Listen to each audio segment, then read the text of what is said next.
All right, I'm gonna call the Seneca Healthcare District Board of Directors regular meeting to order. And members present, we have Sherry is here, Ken is here, Rich is here, and Shelley, you're on by Zoom, correct? Shelley, can you hear us? Yes, can you hear me? Can now, thank you. Sure. All right, let's go ahead and rise for the Pledge of Allegiance. I pledge allegiance to the flag of the United States of America and to the republic for which it stands, one nation, under God, indivisible, with liberty and justice for all. Thank you. Okay, so we will be meeting in closed session pursuant to Government Code 54956.9 D1, Conference of Legal Counsel, existing litigation, Velez versus SHD. Same code, existing litigation, Robles versus SHD, and Health and Safety Code 32106. And that brings us to our public comment period. Deborah did let me know there were no public questions or emails or anything submitted prior. Is there anyone online or in the room that has anything to say? Go ahead, Shirley. Okay. This is pertaining to Sean. Yes. When my daughter was here at the hospital, and Yes. she had a very bad experience, Mhm. she wrote you a letter March 23. Mhm. You replied 4/3 that you're looking into it. Mhm. Now it's been over 4 months and she has not heard anything from you about it. Yeah. Okay, yeah, it was taken, the issues were taken to medical staff to see if there was any deviation from care. And the medical staff didn't feel to bring it up in peer review. Oh, because she They was reviewed here it, yeah. and she saw the doctor Stuff, and he yes, prescribed something to her and sent her home and she was bleeding and she ended up at Banner for 6 Yeah. days. I got the whole thing, so this was put in front of medical staff to make sure that there wasn't a deviation of care.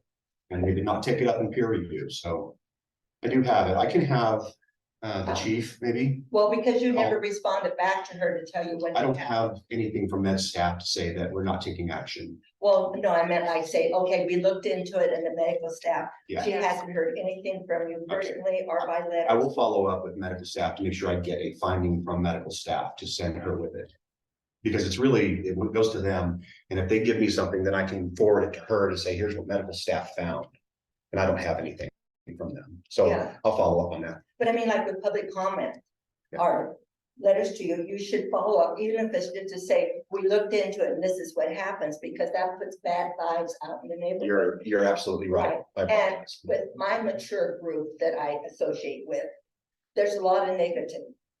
Okay. Younger people, I don't know how they feel about the hospital. I voted for the hospital. We need one. Mhm. We need the long term, but I don't like the service or whatever Yes, when I've come. okay, Okay. thank you. Thank you. I will, I'll follow up with her. I'll follow up with our chief, Perfect. see if we can get initiatives. Thank you, Shirley. Anyone online have any questions or comments? Well, public comment, I mean. Thank you. All right, moving right along, let's go on to our item number 6, approval of our board meeting minutes. Our board had a chance to review. Any questions, comments, edits? I move approval. Thank you, Carrie. Do I, Second. thank you, Rich. All in favor, Shelley?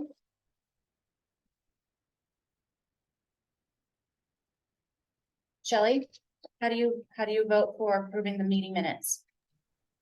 I vote to approve. Thank you. Ken? Aye. Sherry?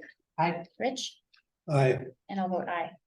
Then a question, if someone's absent from the meeting, is they normally vote? We do have the location that she was joining us from. I neglected to mention it earlier. No, I'm is talking open. about you're voting for minutes from the previous meeting that you did not attend.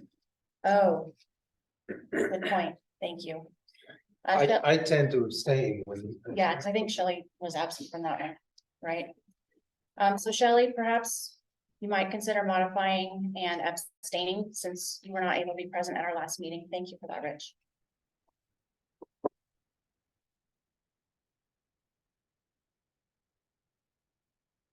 Thank you, Ms. Swag. I abstain from voting. You're correct. I was not in attendance. Thank you. And that was my mistake. Thank you. Sure. Okay, moving right along. So New critical access hospital skilled nursing facility furniture dealer selection and the commissioning agent selection. So, board, we need to have a discussion for this briefly, I think, before we move further into it. We, in our board packet, we do not have all of the proposals that were submitted. We just have the ones that are being recommended by staff. And I wanted to know how the board feels about proceeding using just the recommended ones, proposals versus reviewing all of the proposals for these items.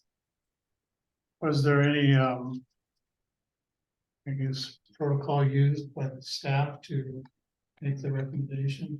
I think, Sean, if you want to speak to that, or Yeah, Donna, you want to take that? I mean, we vetted them and looked at them. So Donna, do you want to talk about Sure. the process of selection?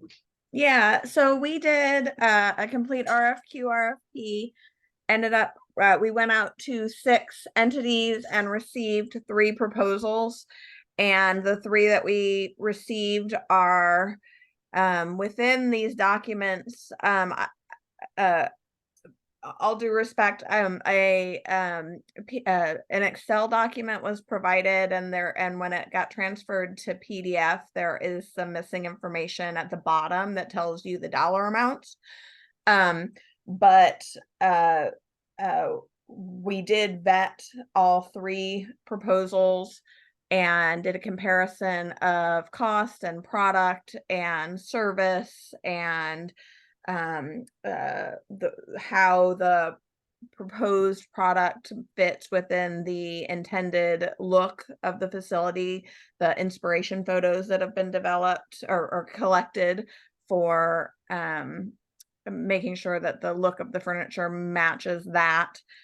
Durability, cleanability, all those items have been reviewed from the proposals, and the request that's indicated on the agenda is whether we can get board approval to proceed to negotiation with Seats and Stations is the preferred vendor. We do, although it's not on the bottom of the document, as I indicated, that you're seeing, we are within the budget line item, or we would, I think we're like a couple thousand over, but we would propose to negotiate within the budget line item of 500,000. And so what did their proposal come in at, Donna? so their numbers are, so they submitted both a base bid and an alternate bid, and their base bid adds to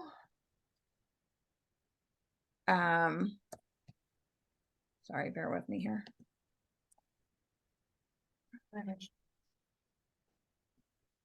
It's not letting me do it. Hold on a second.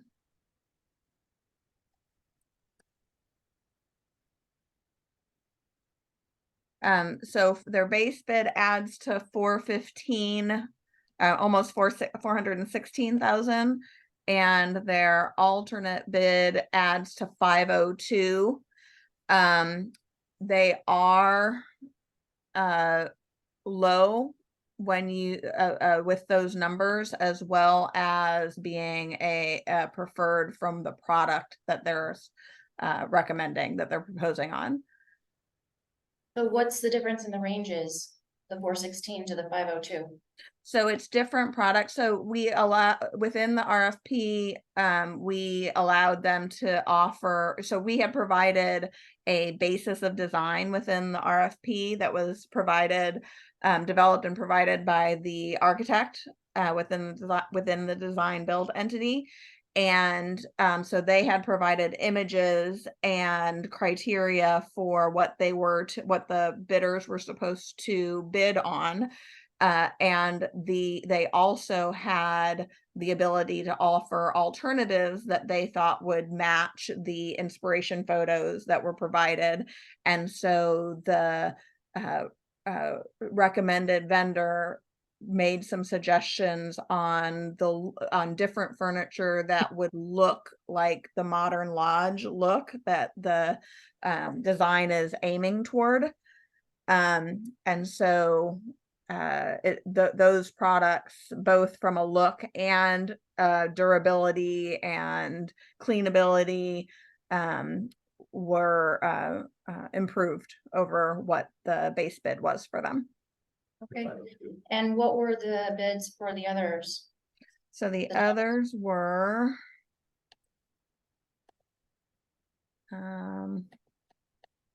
so KBM Hogue was the and so KBM Hogue was approached it from a different perspective and gave their base bid as a higher number, and then provided a value look at how they would decrease the price. So they looked at an alternate deduct, and as opposed to Seats and Stations offering an alternate added value. And so KBM Hogue's is $498. Their base is $498,468, and their alternate is $426,605. And then we had one other bidder, that was Esplanade, and they didn't bid everything that was I mean, they bid all the base, but we had also alternates within the line items, and so they didn't provide costs for the alternates, but their base that in apples to apples comparison to the lowest bid of the 415 from Seats and Stations, Esplanade's is 439 or 440, 440,000.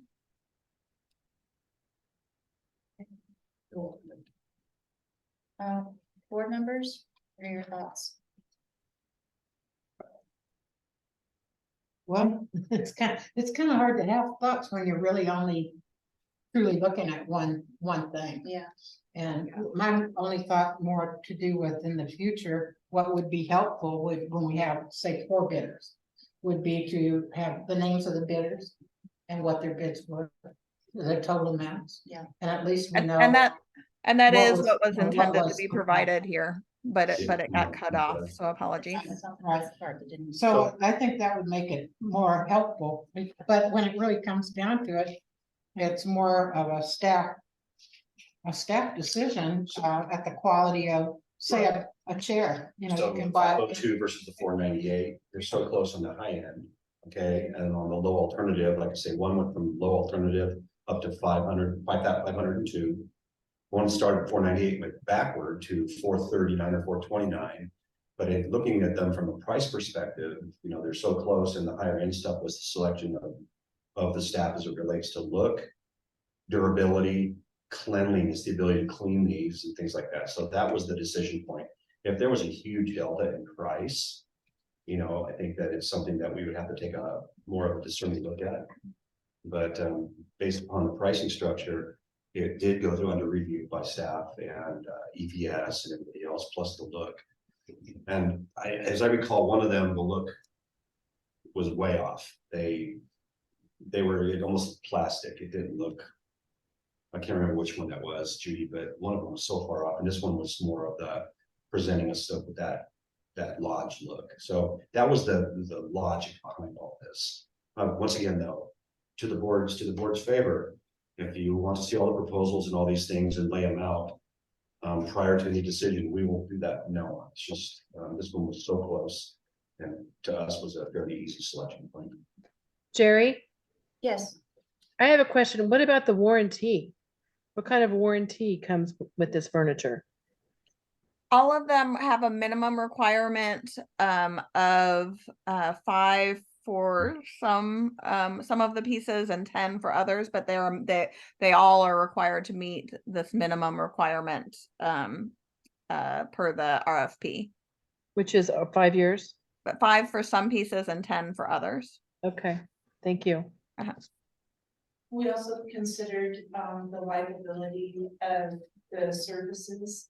And so they actually have ratings based on how many actual wipes they will endure, we're talking about hundreds of thousands. So we looked at that as well from an infection prevention standpoint, and then we were considering safety, especially for anything that's going into long-term care related to the base of the tables, the base of the chairs, arms on the chairs, everything that would make it easier and safer for our residents to function in that setting. So a lot of thought went into it, and working with Linda Pretty and Rana and the vendors and our interior designers.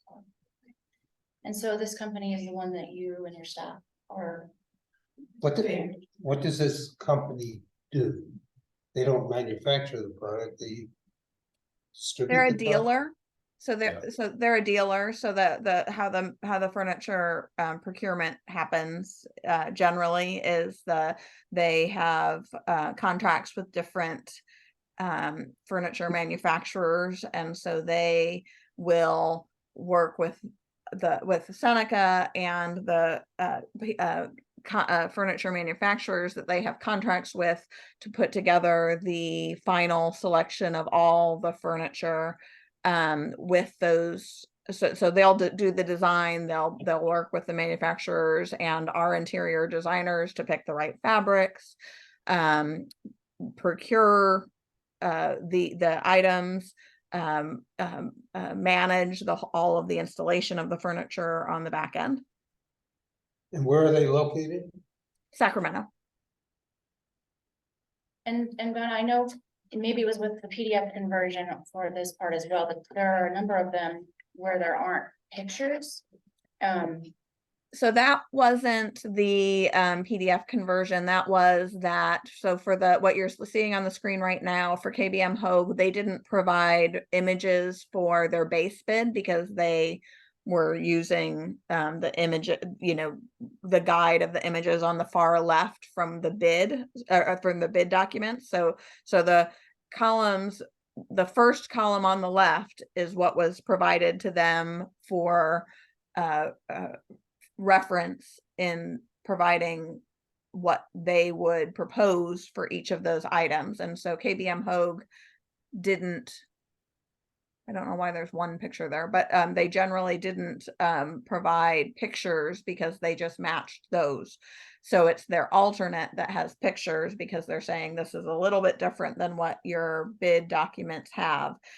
As opposed to then when you go to Seats and Stations, they did provide pictures for both their base bid and their alternate. And so those were put into this comparison spreadsheet, both of them. And the last one, Esplanade, did not provide pictures. Am I looking at this one? I think I only see KDM. Again, it's the conversion is not doing it justice for sure, and apologies for that. Just a question on especially it seems to be seating that is more affected by this, but things that require upholstery. At what point is the dealer going to be assisting Seneca and staff in selecting appropriate upholstery as far as? Colors and Yeah. palettes. But more than that, having done this at Wildwood, the durability of things like vinyl. Yep. And you have people that come in and sit on it with something in their pocket and poke a hole in it.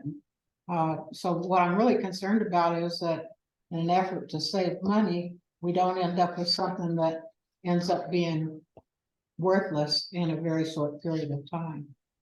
Better to pay. I would not say that is that is not how this company would propose. All of the companies that were that were invited to bid do healthcare furniture design and procurement. They will, to answer the question direct, they will assist in choosing both the fabric / upholstery type as well as colors, and to do so in a way that is durable, cleanable, and appropriate for the hospital environment. So kind of back to Rich's original question where he said they're a dealer, I guess the best way for us to think of them is like they're the giant furniture store in the sky, so to speak. Like if we were buying furniture for our home, we would go to the furniture store and work with They the source it, people there. they source Right. different manufacturers, you know. And it may be that when it comes down to it, something that's shown here is no longer available, or there's an upgrade, or as we go through this process, I'm assuming we're looking at some period of time for acquisition, so. And this, the price they gave is inclusive of installation and everything. Yes, And the recommendation for our staff is that we go with our alternate bid, is that correct? they Right. do, they like the look of the alternate bid better. And, I'm sorry. Have we spoken to any satisfied customers? With this dealer, Yeah, I've worked with them in the past, honestly. So, I've been their customer in the past and have had a great experience with them. And, happy They to source a lot of ask that. for more That references. itself is problematic. What's that?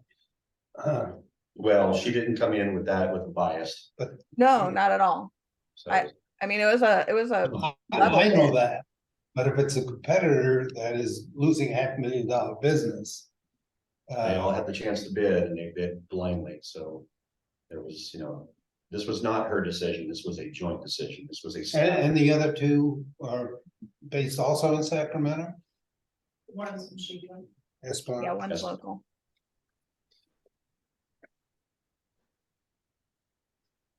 But this is the preferred by the staff, correct? Yes, It that's what we're was. hearing. Yeah. Thoughts, Ken? make a motion. To exceed the budget. To the 502. That's the one we're looking for. The alternate, Well, I thought she said she was gonna negotiate. we are. Yeah. That's the bid, I prefer we don't exceed the budget. me too.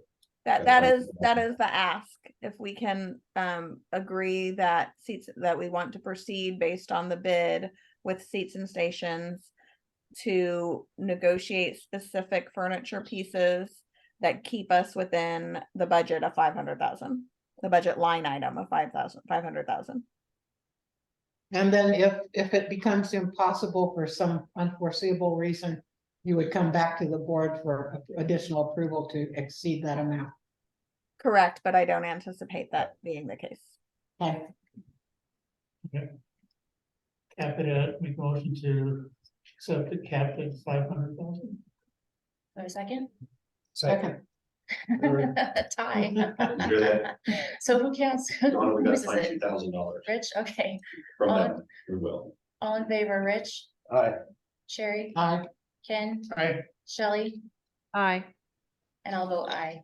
And yeah, I think in the future, if we can have the full proposals, just so we can be able to look, review them, look at them. Yeah. Skim them at least. It'd be nice to have some Yeah. sense of the design. I don't really have a sense of it based on these pictures. Modern tavern, Yeah, I know, modern that's all cabin. I can say, Yeah. just modern tavern, yeah, it's what's crazy is I have to, when it comes to the interior and stuff like that, I'm a knucklehead, so. Staff have been jumping into this because it's tough. I put an orange couch in there, I Thankfully, we have have Judy. no concept. They did. They Okay. did? Oh, my goodness. What I need Right, is up the I have window. no perspective of taste and colors. Yeah, it's hard. But I know the staff has been meeting a lot on design interiors. And I have, just for full disclosure, I have recused myself from that because I just don't have time for that stuff. But Yeah, I know we they're have people that do. doing a lot. Thank you. Okay, so next up, we have our new critical access hospital skilled nursing facility commissioning agent selection. This is another one where we did get the price breakdown of the different ones, but we only got the proposal for the one that's being recommended. Well, and I'm Donna, sorry to say Donna, I that have to- Yeah, and I had to look up what a commissioning agent was, so maybe you can Yeah. speak this to is- that a this little is bit important first. stuff, Yeah. Yeah, so I'm sorry to address the first thing first. Unfortunately, again, when it got when the documents got put to PDF, you didn't get a couple extra tabs. And I didn't see it in time to be able to address it. So, you didn't get a couple extra tabs to the Excel document. So the capital engineering that you're looking at, the proposal right here, they approached it where they did three different levels of service. So commissioning, to answer the second question, is I've heard commissioning described as you wouldn't need it if humans were perfect. It is really a peer review of entire systems, so that so that you're making sure that your systems are properly designed to be integrated and installed as they're intended to be installed, without the human working to minimize human error and making sure that they talk to each other as they're supposed to once installed. So that's in a nutshell what commissioning is. And it really allows for, once you open those doors, you know that you've got the peer review, the second opinion, if you will, of these systems, so that they're designed properly and ready to go. And on that, I was curious, I would have thought that perhaps information technology would be an included element, but I don't think I saw it on here. Is that right? That is not part of what we've asked for. That's correct. We would be counting that one. We haven't, we're not counting outside of Apex and the internal IT department for that, but could discuss that if need be. I was gonna ask if that's sufficient. I'm sorry, Is that sufficient to rely on Apex to install a brand new information technology to system? design, they're not installing it. They won't be they won't be doing any of that. That's with Bolt, but they will be designing the system. Okay, So where we have drops, cables, Wi-Fi, those types of systems designs, server racks, what do we need? Those kinds of systems designs will be done by Apex, but the actual work will be done by, what's the company's name, Donna? Rexmore. Rexmore, which is part of the Bolt team. So they pull cable, they do all that stuff, they put the biscuits in the wall, they do all that, but the but design. don't we want this organization to do the same thing on the information technology system to make sure everything is being done correctly, like they're doing for all of these other systems? And talk to each other, so. Exactly, and the poles are in the right place, and you know, we don't have the wrong kind of plug next to the network cord or whatever, you know. I'm just throwing that out as, Mhm. I feel like that should be included, but I don't know, like, do they sometimes include those? Do they do the technology integration systems part? We didn't ask for that. I can ask if they do that. We were basing our scope of work on systems within ASHRAE guidelines that are often done as which are often scopes of work for commissioning agents. I can look into further if we want to if we can ask them if they can include a line item for low voltage. John Ford, how do you feel about that? I'd like you to at least inquire, because what you're saying makes sense. If we're looking at something that's going to make sure that everything integrates and works with each system, works with the other system. And I'm looking at some of the things that systems they install, like viruses and stuff. But we've seen that IT and the ability of that system to work properly is key to the function of the whole organization. Yeah. It seems like it would make sense Yeah. to really be sure that Everything. it is gonna work. Like you say, the wrong plug that puts out some signal that is picked up and then makes something not work right, which happens. Yeah. Those are the things we don't want to see. Can you give us just, this is some new territory for me, so an example of systems that we would hope would work well together? Sure, a digitally controlled, air conditioning vents. You know, being able to control certain sections, making sure that works. Something that, you know, kind of blends into the IT space, we were just talking about that, is access control points, badge access control points, security control points that go into an IP, which we talked about, which is a server-based solution. So every system, heating, cooling, hot water, all that kind of stuff is stuff that it reminds me of, you know, like when you build a space shuttle, you got the people that built that, and built that, and built that, and systems engineers, that's what these guys are, systems engineers, come in to make sure that all these pieces that were built individually coalesce, they come together and work right with each other. So that's kind of it. Now the IT side, so Donna, let's talk about that a little bit as it relates to that crossover point.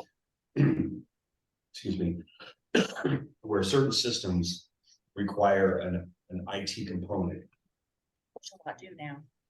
Like, well, almost everything does now, and that's part of the design, is to make sure that for, let's say, the security access system or the badge access system, we talked about access with badge, which also punches you in the time clock, which also takes a picture of you coming in the you know, all those things would be server racked, right, Brian? Yes. So these were all servers, so there's the IT component of it, right? Make sure we have extra space in the server room, they're cooled, they're heated, they're powered, they're backed up. So those are the types of systems that, from an IT perspective, does have some crossover, the non-mechanical type things. So we can inquire as to whether or not they will shepherd in the systems testing as it relates to that crossover between IT and physical systems like door latches and things like that. Donna, you want to take it from there? Yeah, so definitely can ask about that added line item / scope from them. The other things, just to answer the question of what other things you see needing coordination, the big one that I always see is building management systems. So all the controls that tell the different systems what they're supposed to do when is the air conditioning coming on, when are the fire doors going down, when are so all the things, all the electronic brains that tell all the mechanical pieces to do what they do is a big piece of this.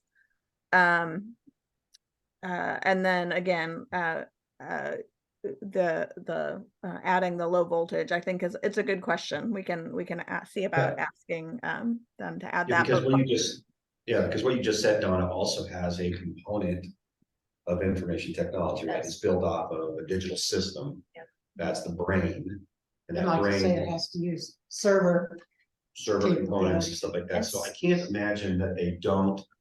But I don't think they're going to be shocked by that request to say, you know, as our information technology is built out, how does that create that integration to those different mechanisms? I think they're probably going to go, well, it's part of it. I mean, we have to make sure that the brain is talking to the appendages, if we will. Yeah, So- but in here, I was reading one of their samples and they were talking about, you know, doing site visits for this other example periodically to make sure that what was being put in was what was supposed to be put in and was Yes. working the way it was supposed to work, and then asking the contractors to fix it if it wasn't. Getting ahead of it. So I think it's important to include information technology on our phone systems, part of that too. Yeah, voice over IP. So is our nurse call system and everything Yeah. else. So life, fire, safety. Yeah. All that.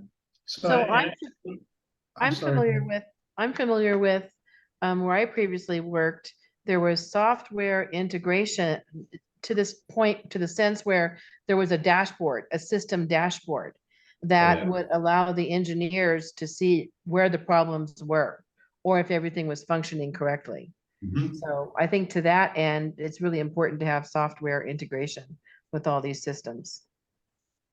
So when we talk about a pure component of this is just to assure that people who have, They have another pair of eyes yeah, that are watching their work. They're basically our inspector. Basically, yeah. Tell me a little bit, they're our inspector, but are they people from different hospitals? Where do they come from? Different systems people, right? They're, They're engineers, so they're actually, they do design work as well. So, they're, looking at it from an engineer's perspective, not. I don't know if they would identify themselves as an inspector as much as a peer reviewer. Yeah, I was just thinking of a peer reviewer, someone who's worked in a system that has failed and is kind of.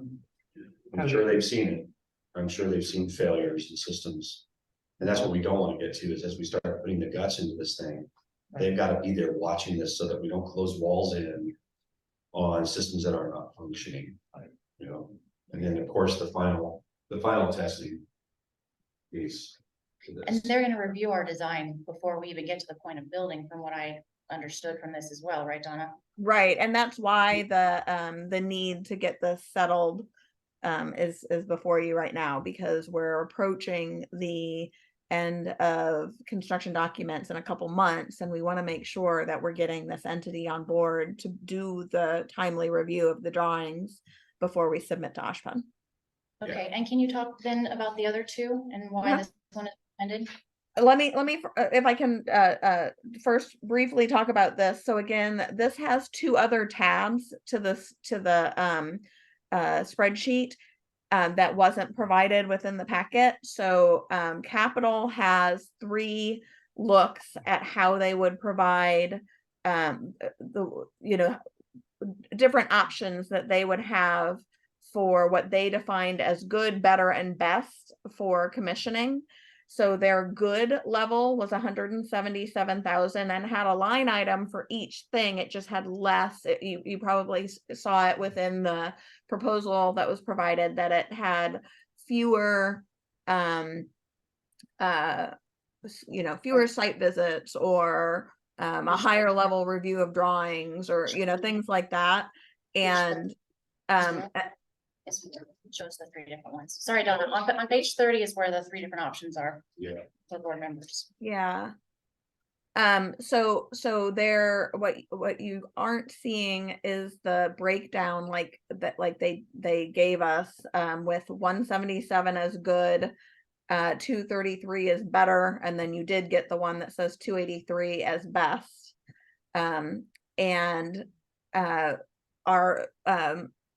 So just know that. And then when you look at the other 2 entities that submitted, they had several line items that they did not provide fee on. So there's really the knowing that they can't do all the services that we're asking for, and knowing that our budget line item for this scope of work is 200,000, we feel like we can work with the board's approval, work with Capital Engineering to get our scope at the $200,000-ish mark, and negotiate with them to define what makes sense within that amount. Or if it ends up being more than that, then as I indicated with the furniture, we'd have to come back to the board and ask for that. We'd provide more information and provide what that change is. Okay, so I think what I'm hearing then is the other 2 entities that submitted proposals did not submit full proposals for everything we were asking for. Correct. Is that correct? That is Okay. correct. Rest of the lines. Okay. So then is the ask to move forward with this commissioning agent of Capital Engineering in the best category, capped again at our total cost that we had approved in the budget? I would say if we can have some leeway to negotiate scope, aiming toward the $200,000 mark, but also acknowledging that we're wanting to add low voltage to as a line item, we can report back in September, or I think that we can report back in September and do start negotiations with capital in the meantime to get that dollar amount and scope aligned to the facility's needs. Okay, so I think then what you're asking is for our approval to move forward with capital engineering. And we'll have a full proposal and cost come back to us next month. Updates to the negotiations. Yes, yes. Frankly, in the back of my head, I'm wondering if we'll be able to have them do some start at the review of the drawings. But I don't, but definitely. I guess what I'm really asking is if we can keep it within the 200,000 and agree that the scope is what the facility needs with the help of staff, whether we can proceed to negotiate and contract with capital engineering. That's my ask, similar to what we did for the furniture. Okay, and then for coming back to the information technology piece, knowing that we may be able to negotiate that in, or it may come back to us. Right. Okay, Correct. As its scope change. Yeah. So basically, our approval to negotiate with capital is simply that. We're not agreeing to a contract. We're not agreeing to contract with them. We're agreeing to negotiate with them. We're agreeing that they are the selected. But Pending. pending negotiations. Successful negotiation. Okay, so we'll come back to final approval. well, but what I think I hear Donna saying is that she wants us to do more than that Them today. In order. for That's us why to- I was confused, because Yeah, the way the agenda reads, it would be more like approved negotiations. What are you asking, So- Donna, what are we asking the board to, what is the motion? I would ask whether the board can make a motion to approve negotiations and contract with capital engineering not to exceed the $200,000 line at budget line item. That's what I would ask. And that if anything, noting that if anything prevented that achieving that we would come back to the board for approval. let me ask this question. If there is no wiggle, is good enough for us? So if we say not to exceed 200,000 and they say, well, but we can't move anything on better or best, so good is what you get. Is that good enough for what our needs are? I think that still needs to be vetted within that negotiation. I don't have that answer at this And moment. I don't know if we can really, I mean, we can say we're selecting them pending, or we're further negotiating, but we can't necessarily say we're selecting at this point then, right? That would be my feeling. Okay. Well, then I don't think there's a motion to be made, other than just instructions to be made Yeah. to begin negotiating. continue to negotiate. And Donna, if an agreement is come together prior to our next meeting and we really do need to approve it before that, we can call a special meeting. Okay, Okay, understood. okay. All right, thank you. Thank you Thank you. for all the detailed Thank you. explanation too. It was very helpful. I had no idea what this was until I was reading through it and I went, whoa, this is pretty cool, actually. Okay, All right, Thank thank you, you. Donna. Okay, next up, we have medical staff report. We have initial appointments for medical staff. 3 initial appointments and 2 reappointments. Do I have a motion to approve the initial and reappointments That's as what listed? Thank you, Sherry. Do I have a second? One second, Thank you, Ken. All in favor, Rich, Aye. Sherry, I Ken, right? Shelley, Aye. and I'll vote aye. That brings us to policies and procedures. my favorite. There's all the ones you told me would be I showing up. knew you were gonna say that. But at least I see we've got some that are being rescinded too, so that's good. Yeah, Several. yeah, a few of them, yeah. And just as a note, that Seneca is really pushing through our policies, procedures for updates, so the board is gonna see a We'll lot get a of bunch more. updates, yeah. Yeah, that's okay. But I think a couple of years ago, a few years ago, staff had decided not to have separate policies and procedures and combine them in one document, as I recall. And so I was kind of surprised, but then I realized that the procedures that are in here are being revoked, so. And then, yeah, I guess. I just would ask again if we can have the track changes on the version that we get, just so it's easier for us to tell what the difference is from when we looked at it the last time. Mhm. That does really help. Board members have any questions or comments on any of these? I was, I don't know, I was just kind of noting, didn't quite know what to make of it. It's been, quite a long time for a few of these. Yeah, Since they've been revised. yes. So I guess that begs the question, how often are we looking at policies? Just a general review.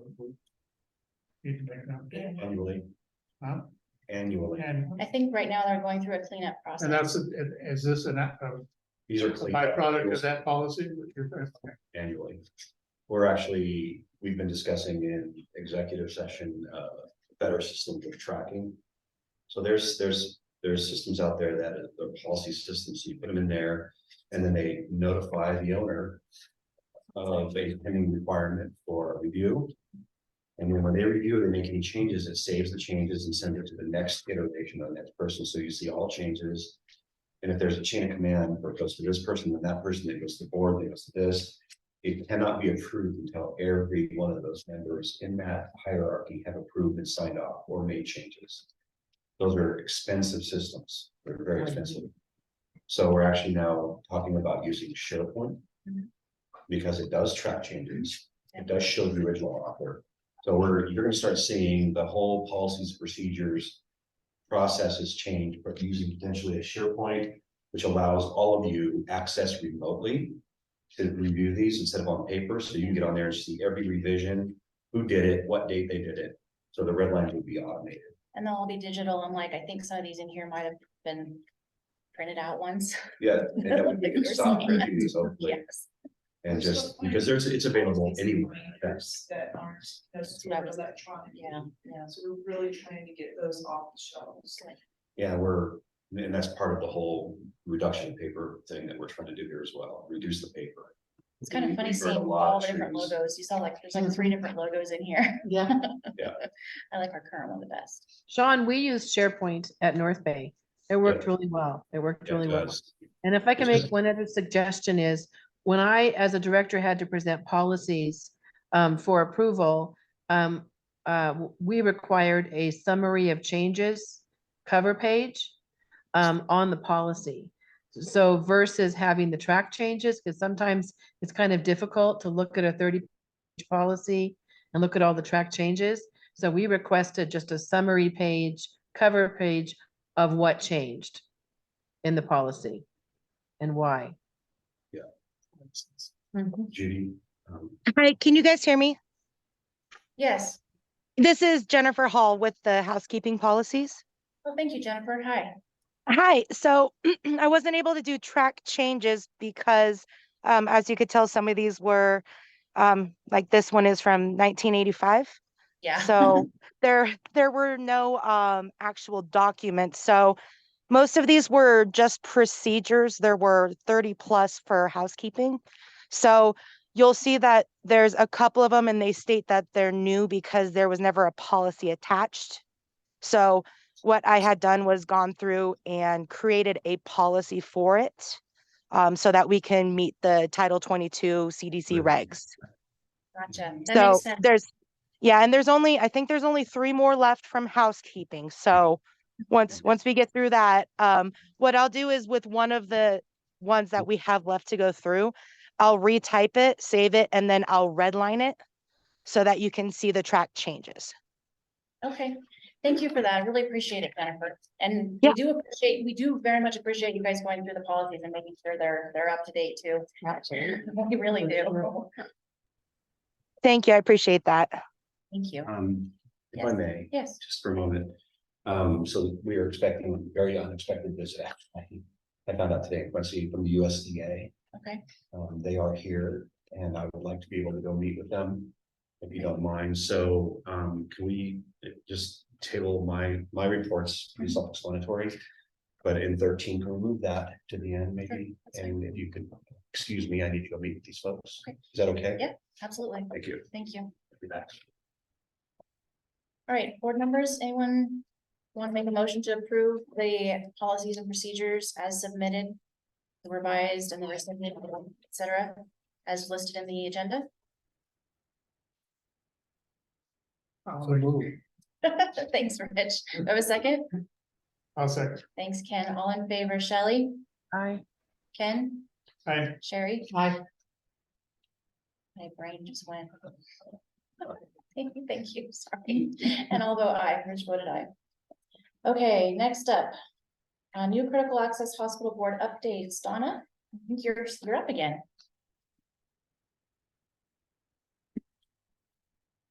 Nope, you're muted, Donna. Sorry, didn't go through. There we go. There you go. Okay, so, going through the report, happy to report that the NEPA, approval has been completed. FONSI, which means finding of no significant impact, has been issued, and we are able to move past all of our entitlements. So completely entitled project with CEQA, NEPA, and all associated approvals. So this Yay. will, yeah, great news. So this will fall off, this line item will fall off at the next report. EMS landing, helicopter landing site, I don't have an update on that. We're tracking to get that moving forward. The only the designers are working on incorporating it, and the Sean's working with the sheriff's department to get the needed minimized approval for it being the helicopter landing site versus a heliport. Harvest plan, this is the biggest report here. You may have heard about our blue heron that was observed on our July 31st walk of the site. It was intended for that site, or for that walk, to be the final marking of the trees so that it was ultra clear what needed to be removed. It is ultra clear what needs to be removed upon the NEPA approval that we obtained, but now with the blue heron there, we are working to identify the age of the birds and the associated timing for the birds to fledge, such that we can start the timber harvest. We have gotten word from our registered forester that we need to maintain a 300-foot buffer.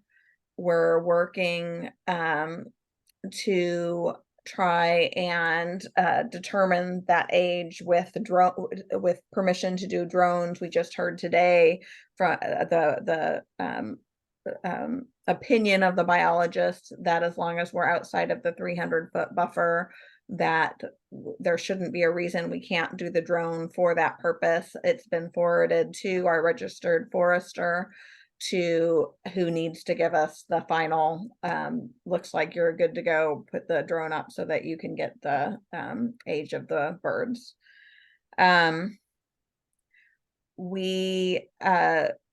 Because of this delay, and I'm going to kind of bounce between harvest plan and schedule here in discussion, because of the delay from the birds, we are at a point where we still have a 5-week duration for the timber harvest, and once we can start that, we're talking, we don't know what that's what we're trying to figure out with the bird age, is how long it's going to take to start that.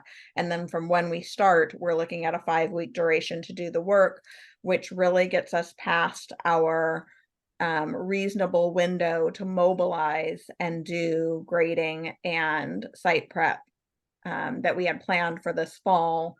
Therefore, we're bringing to the board today the information that we're looking to postpone or to do the timber harvest this fall, but postpone the start of grading until next spring.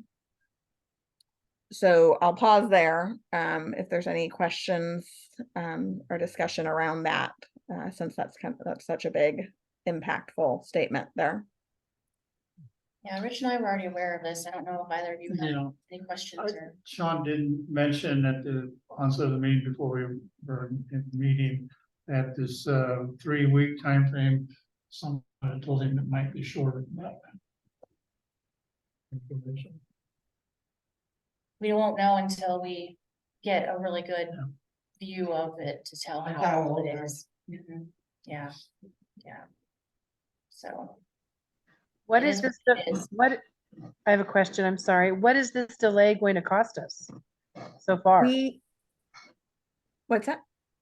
Because we're 3 weeks in the rears right now. So what Well, is- and it's because we're not able to start this winter or this fall rather, it's likely we'll have to figure out what how far we can get next summer, spring, summer, fall to determine if we're able to work through. We're not anticipating being able to work through next winter as we had anticipated with our past schedule. And so we are working with Bolt. They are putting together the updated schedule and updated, as you'll see referenced farther down, updated request for notice to proceed based on this change. And it's the intent to bring it back to the board in September with that information. Good question, Shelley. Thank you, Donna. Any other questions on this topic? I'm sure we'll have more, Donna, but for now.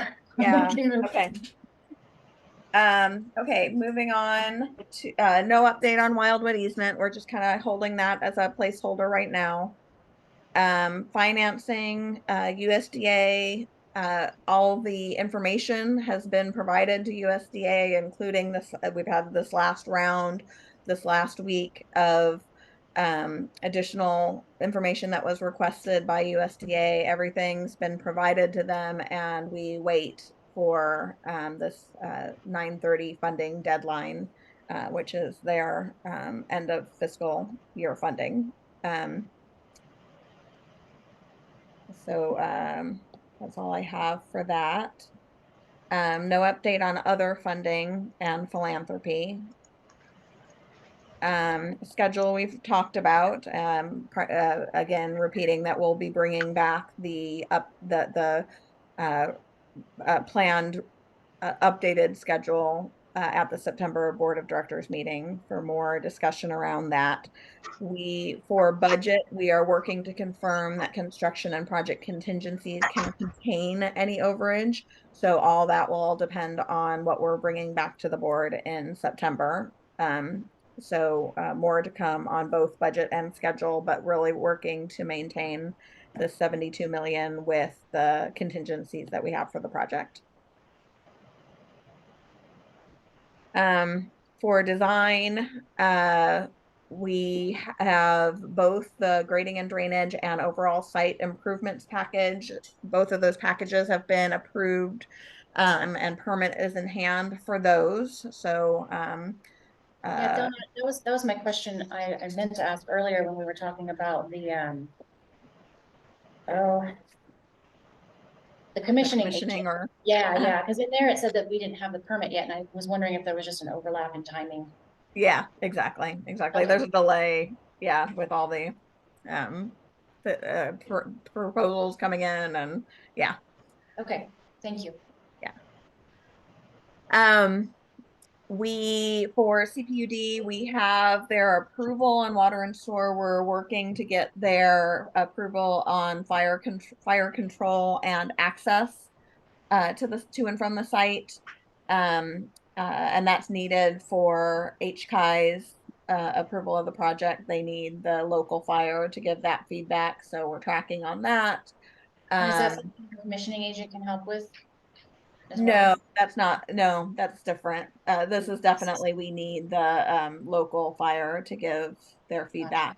And so Sean and is working with Matt, the fire chief, on that, and they have hired a consultant to do the work, the needed work, and we're waiting for the feedback from that consultant. Great, thank you.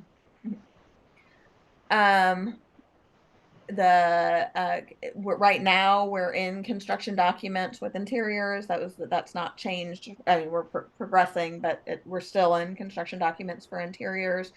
And Core & Shell are still in HCI for their first review, expecting comments back in October. Interiors going in to HCI in November or December. And we are still, we'll take another look when the schedule comes from Bolt with this change that we've been talking about.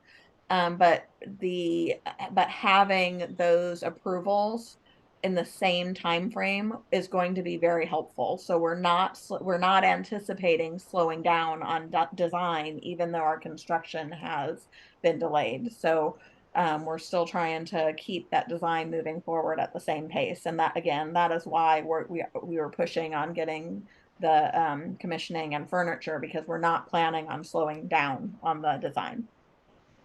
Thank you.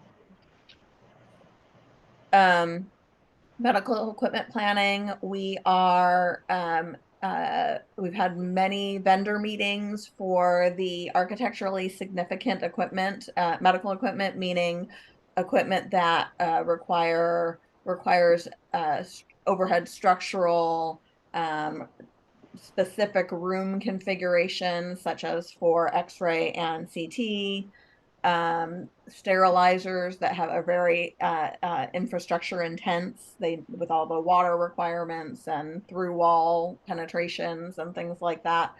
So all these architecturally significant items, we've gone through vendor meetings for different potential vendors for those pieces, so that clinical staff can review what the features are that each of the vendors offers. And we are now, our medical equipment planner is finalizing quotes from all of those. And so on Friday of this week, so tomorrow, and Tuesday of next week, we're meeting with the different departments and going over the overall equipment list, as well as the specific information for these architecturally significant items, so that a decision can be made on those, so that they can be properly incorporated into the construction documents of the interiors design package. Great. So then on with construction, we have talked about the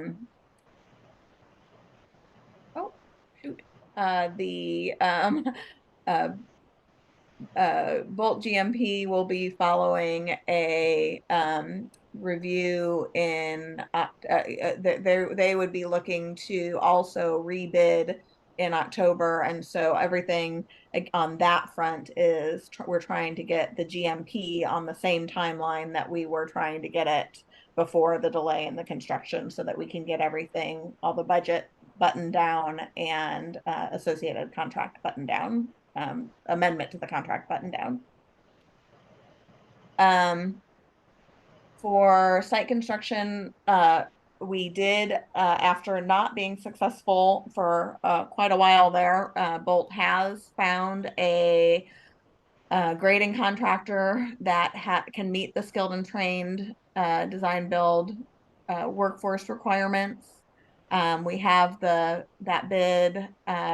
They did submit a request for notice to proceed, but with the delay, we are holding off on bringing that to you until they can reevaluate what they really need in order to make sure we don't lose this entity with the difficulties that we had finding them.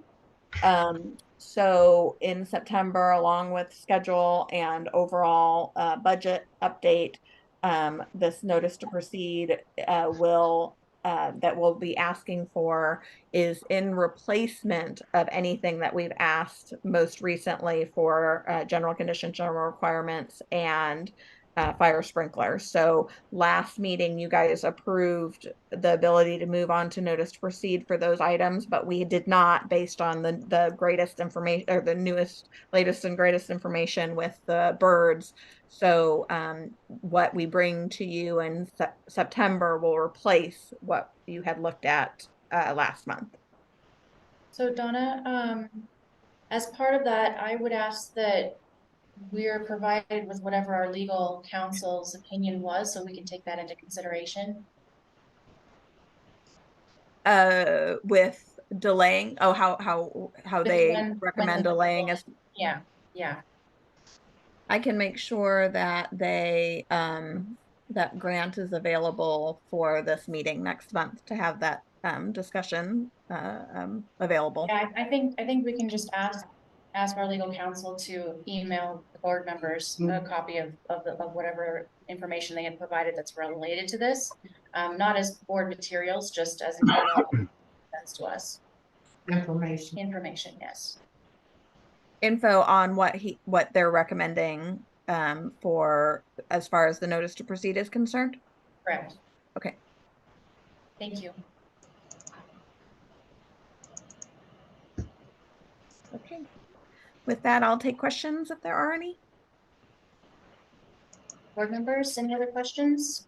Only question I had was back to design, under design. Down at the end where you're talking about medical equipment planning. Mhm. And you mentioned that, that they're gonna provide procurement and so on, and then you say you'll also provide decision at a later point if they will also provide installation management at an additional cost. Mhm. So, do you have any remote idea what additional cost that might be in the neighborhood? We do. We have that as a potential ad service already within the contract. And it's I believe it's 36,000 for that assistance. It just hasn't been it's a line item that is being held outside of their contract right now, but we have the dollar amount incorporated so that if we choose to add it, we know what that ad is. Good, thank you. Thank you, Donna. Any other questions? Shelley, you have any questions? No, I'm good. Thank you. Okay, great. Thank you, Donna. Appreciate it. Thank you. Thanks for all of your work, keeping us on track where we can keep on track. Yeah. Absent birds. We love birds, so, Thanks. All right, thank you. So next up, we have third quarter joint committee conference meeting will be September 7th, 11:30 in the conference room. And just want to confirm, Rich and Sherry will be attending this joint conference. You won't be here for this? Okay. Okay, so Deborah, put me on with Sherry for this, okay?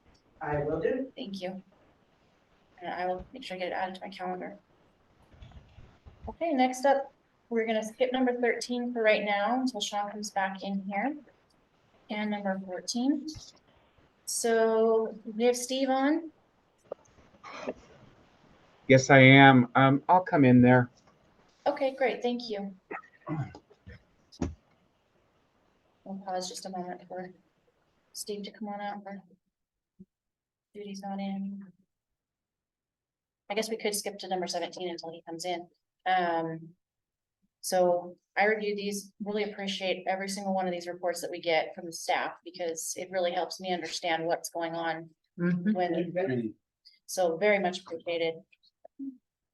And we will come back to that since Steve just in here. All right, Steve, thank you very much for joining us. Let's see, we're on tab G, it looks like.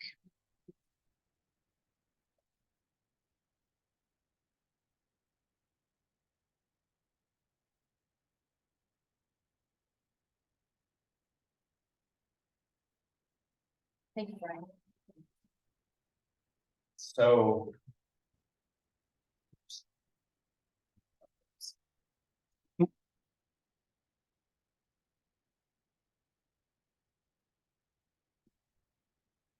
Go to page 2, Brian, please.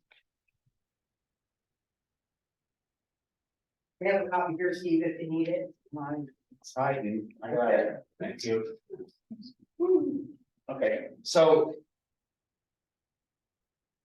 I should be reporting the month of July 2023, which is the first month of our new fiscal year.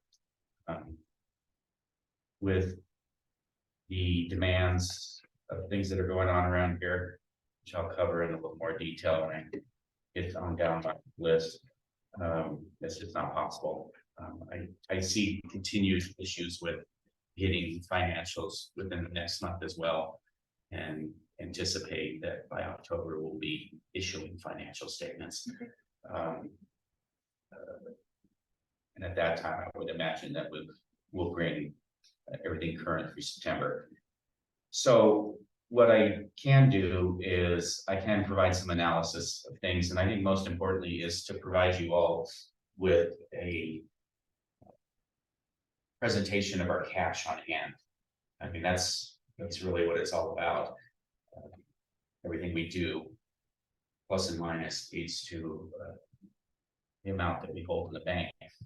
So what I've done here is I've listed our bank accounts, the operating account, the payroll account, savings account, operating and savings are with Plymouth Bank, payrolls with US Bank, and then the LAIF account, which is our local agency investment fund. And we're now up to over 3.5%. And I know where the other rates are at, Rich, so I get it. Got some of my own money there, but much easier than trying to get a public entity's money moving though. But regardless, so what we have is that at the end of June 30, we had $11,295,769.41,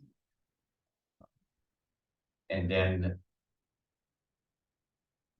that is 46. Okay, sorry, 41 cents.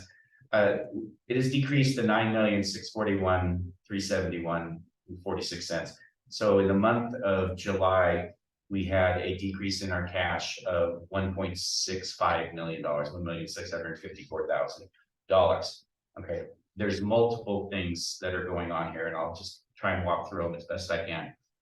So first and foremost is July was the second month where we were utilizing the Cerner system for our patient care and patient accounting. So all of our billing and revenue is generated out of Cerner. So what I did here in the next little section down right below cash, I've trended our revenue from May, June, and July gross patient revenue for the years 2023 and 2022, 2023 being on the top.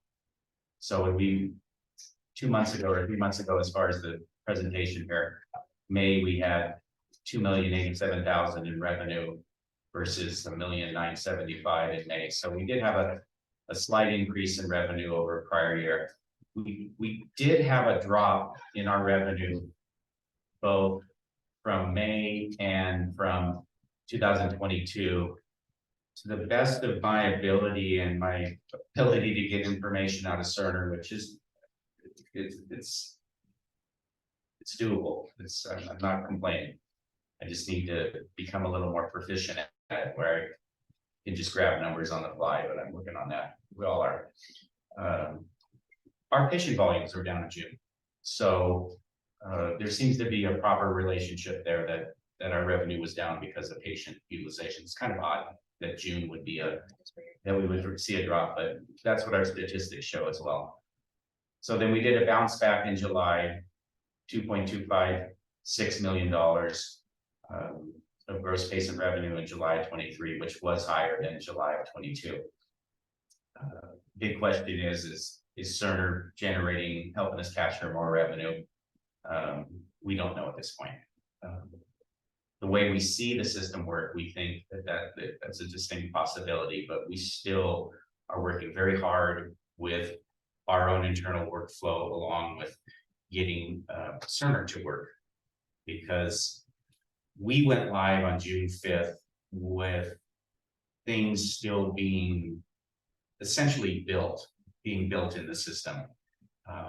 We have the majority of things built, so that's why we've had a reasonably successful go live.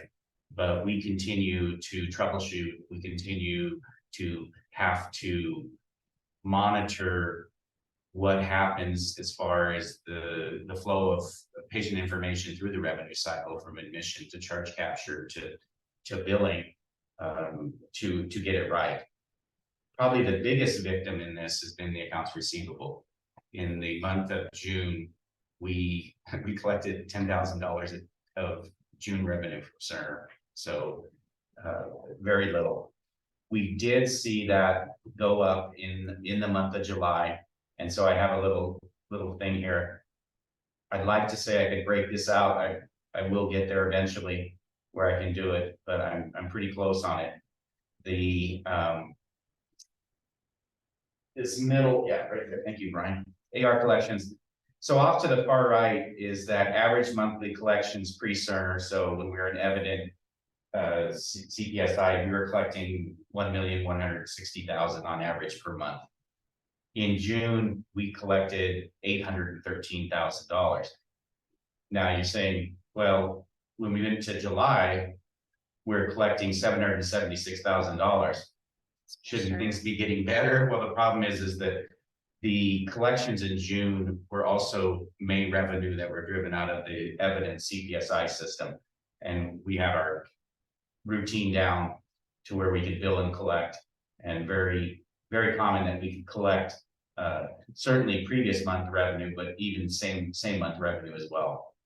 So we had 776,000 in collections for the month of July. So again, we're looking at collections being almost 300,000 or 400,000, excuse me, lower than our average. The translation is their AR goes up. So Steve, mhm. Is the primary reason for that because we aren't submitting clean claims, or because our bills aren't going out, or like what's the main hiccup? Is there one main hiccup? I'd say the main hiccup, and then it spiders off from there, or branches off from there, is claims are getting clogged up at coding, which is where it goes before it's released to billing. And now I don't want you to have it in any way the impression that the coding is specifically it. It's just that what happens is a claim will go to coding.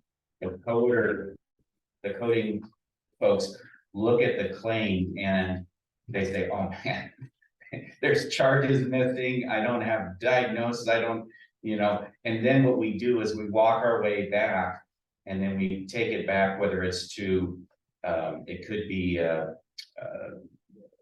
physician in the ER.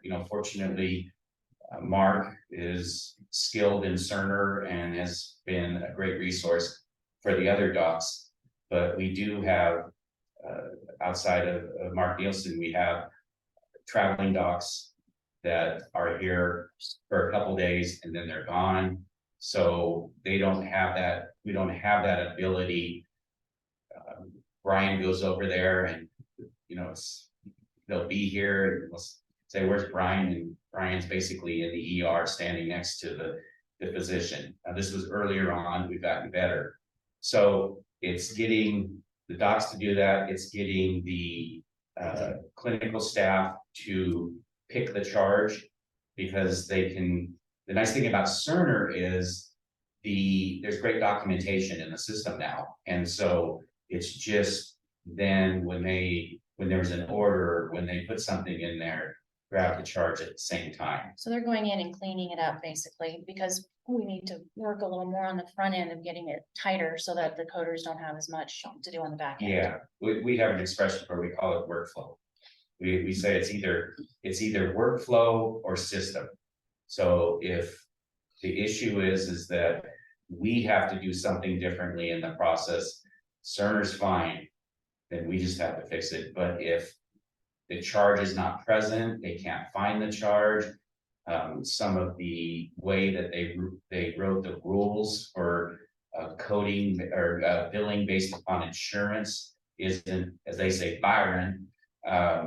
Then we have to put in a service request form and they have to fix it. And then what we do is we hold, fortunately for patient accounting, we get about 90 days post go live, where we still have our implementation people that we meet with 2 or 3 times a week. And without that, we would be in big trouble, because what we have to be doing is we have to submit a request into the general customer service process called AMS. And I'm paraphrasing most of this, but that then we just would be in the queue with everyone else, whereas having a dedicated person. Problem is that dedicated person is also dedicated to other Cerner clients.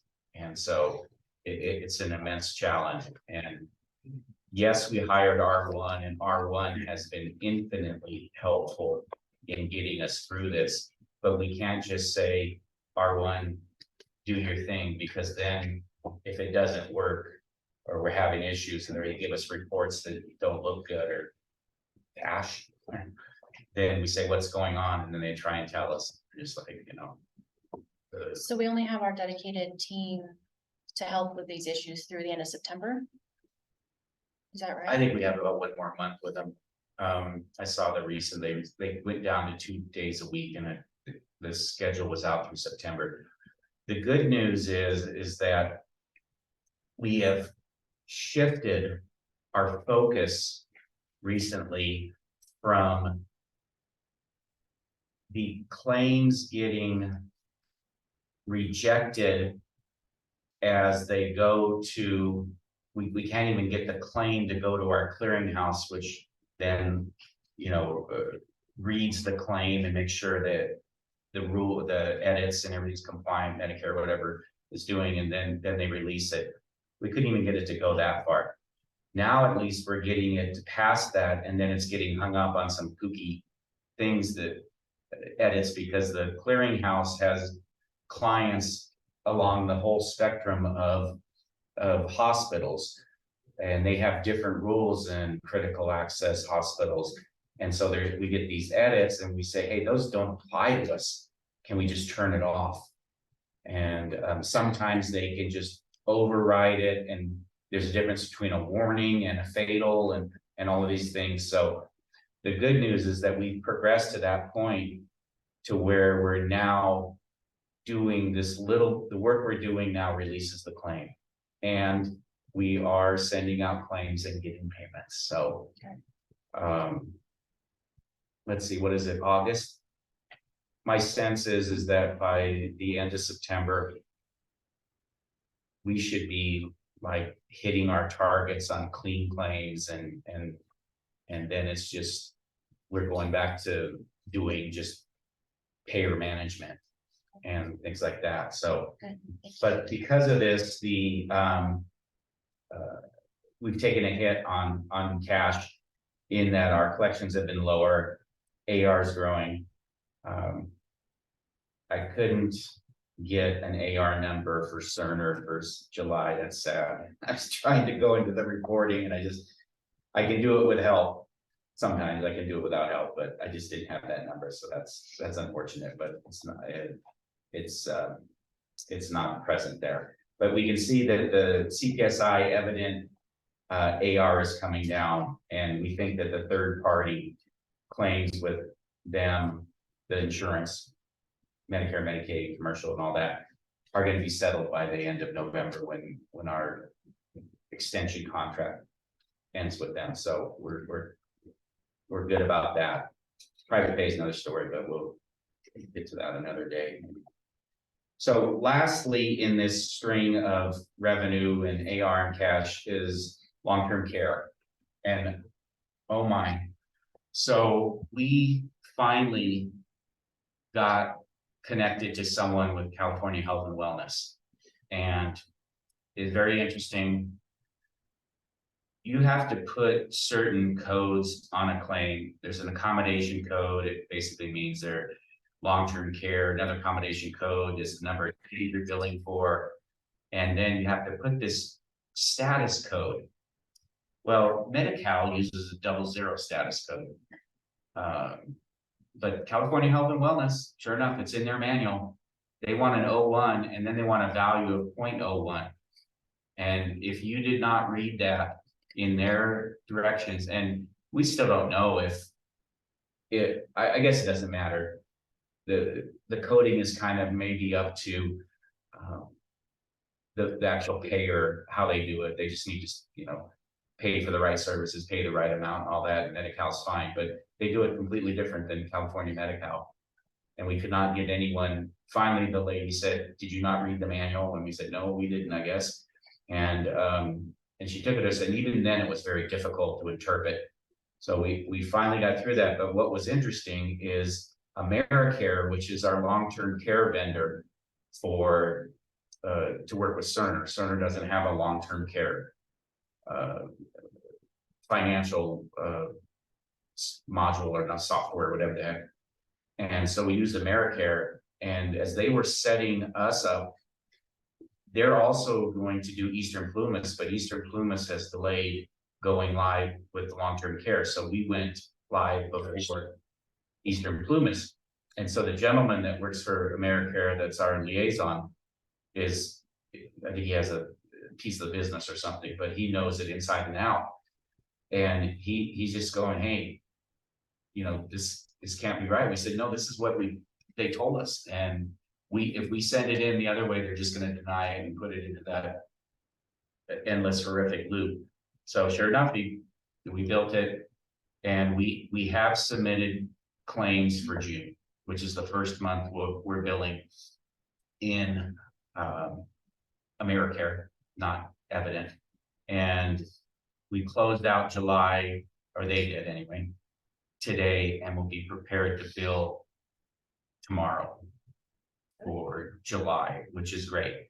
We've also been able to go back and we're submitting corrected claims for all of the AR that was denied by California Health and Wellness. And down here at the bottom, you can see that this is our long-term care ARs. Yeah, right there by the Brian's arrow.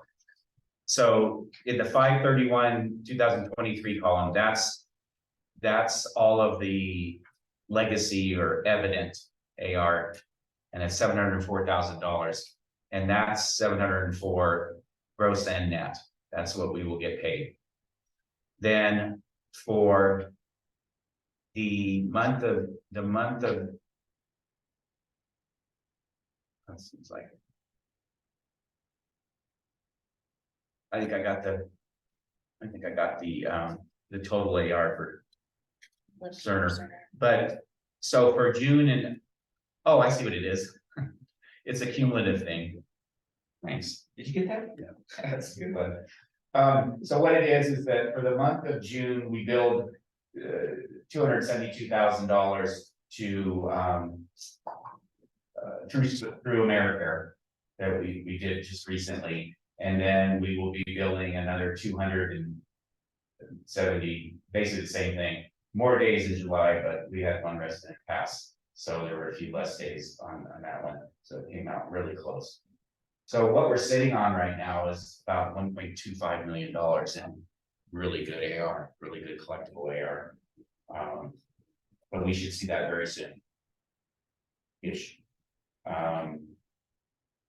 I think we'll see the June stuff faster because it's clean. Until those claims go through, those corrected claims go through, because they've been accepted by California Health and Wellness, but all they can, as far as the status, all we can get is they're in process.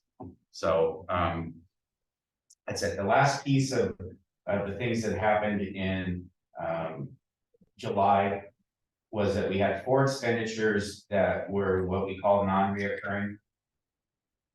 We had a cost report desk audit for June 30, 2021.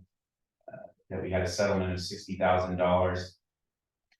Meridian, our carrier for Medicare, did an interim review for fiscal year 22-23. They said that we've been overpaid, and so we had to pay them back $163,000. It'll all get settled in the cost report. When Whitley was doing the projection for the USDA, they've actually run a cost report for us with our numbers, and they said, you guys have been underpaid, so we will be getting some money back. I don't know what it'll turn out being. We made a payment to Bolt of $451,250 on the schematic design work. I mean, it might be a better way to describe what the work they're doing.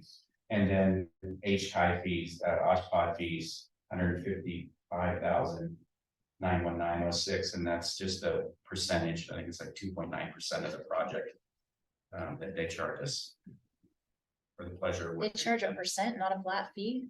That's interesting. And every time there's a change to the thing, we get these little $250 invoices.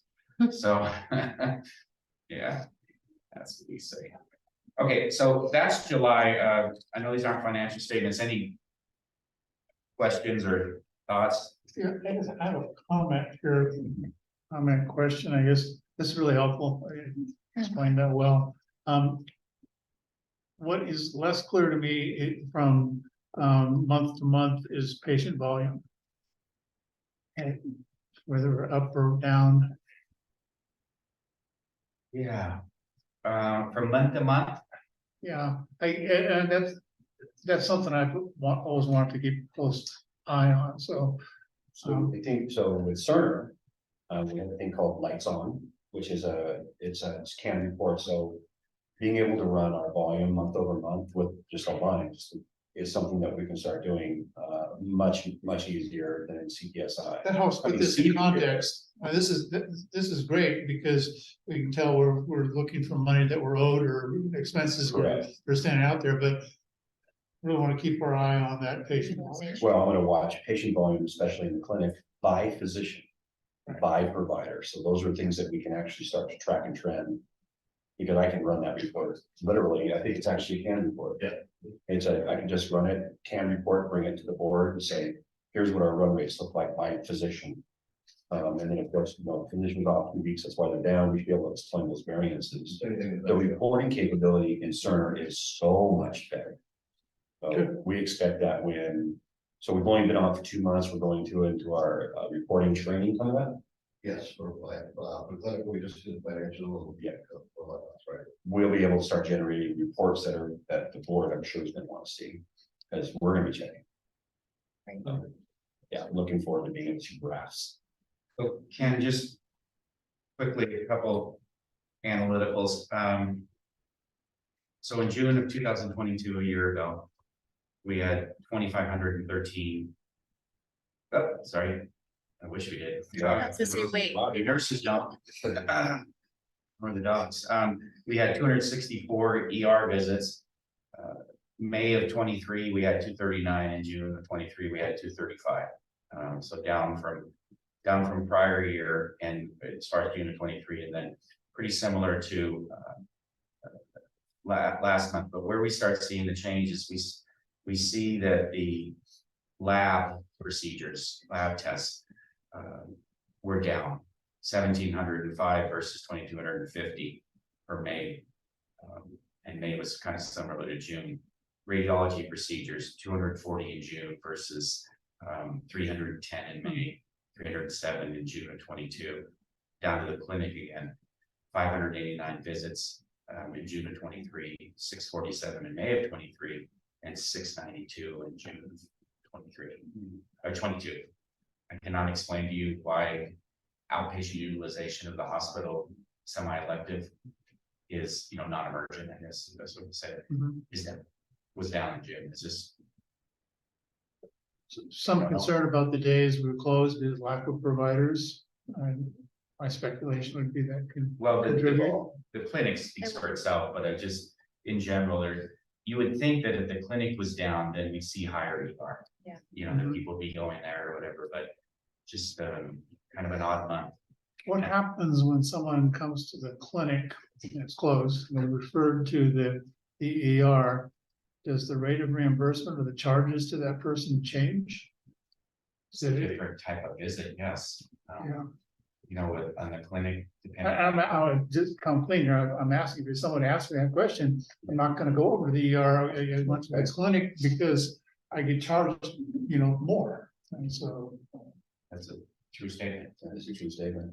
Um, Yes, so that's, so if you have a really high deductible, shows the importance of, you know, making sure we have stability within our clinic. And one of the things that we are doing is when the walk-in clinic is closed, so any new provider that comes on, whether they're locum or for instance Heather. Heather has been covering the walk-in. So the expectations that are being put out to providers now is that you may have your own practice. But when we have a provider that's down or gone in that walk-in, you will take. They'll round robin to the different providers. And everybody's okay with that, you know, we weren't able to do that before. The answer was no. And now with all new providers, that's the set expectation that we will help each other out. So if we don't have somebody in there, the finding that it's been family practice providers will pick up. and that's occurring right now. It is occurring right now. I'll give you an example. Dr. Russo's out unexpectedly this week. Steve Hayden is out on vacation, which we knew, but he had Russo and Heather, the PA, has been handling the walk-in by herself. On top of, she had a very low schedule because she's new and she's learning, so she's been handling all the walk-ins, and yesterday was very busy. But if we have 2, 3, 4 doctors that are sharing in that when that walk-in clinic is down, then it's round robin, takes the pressure off, eases the pain.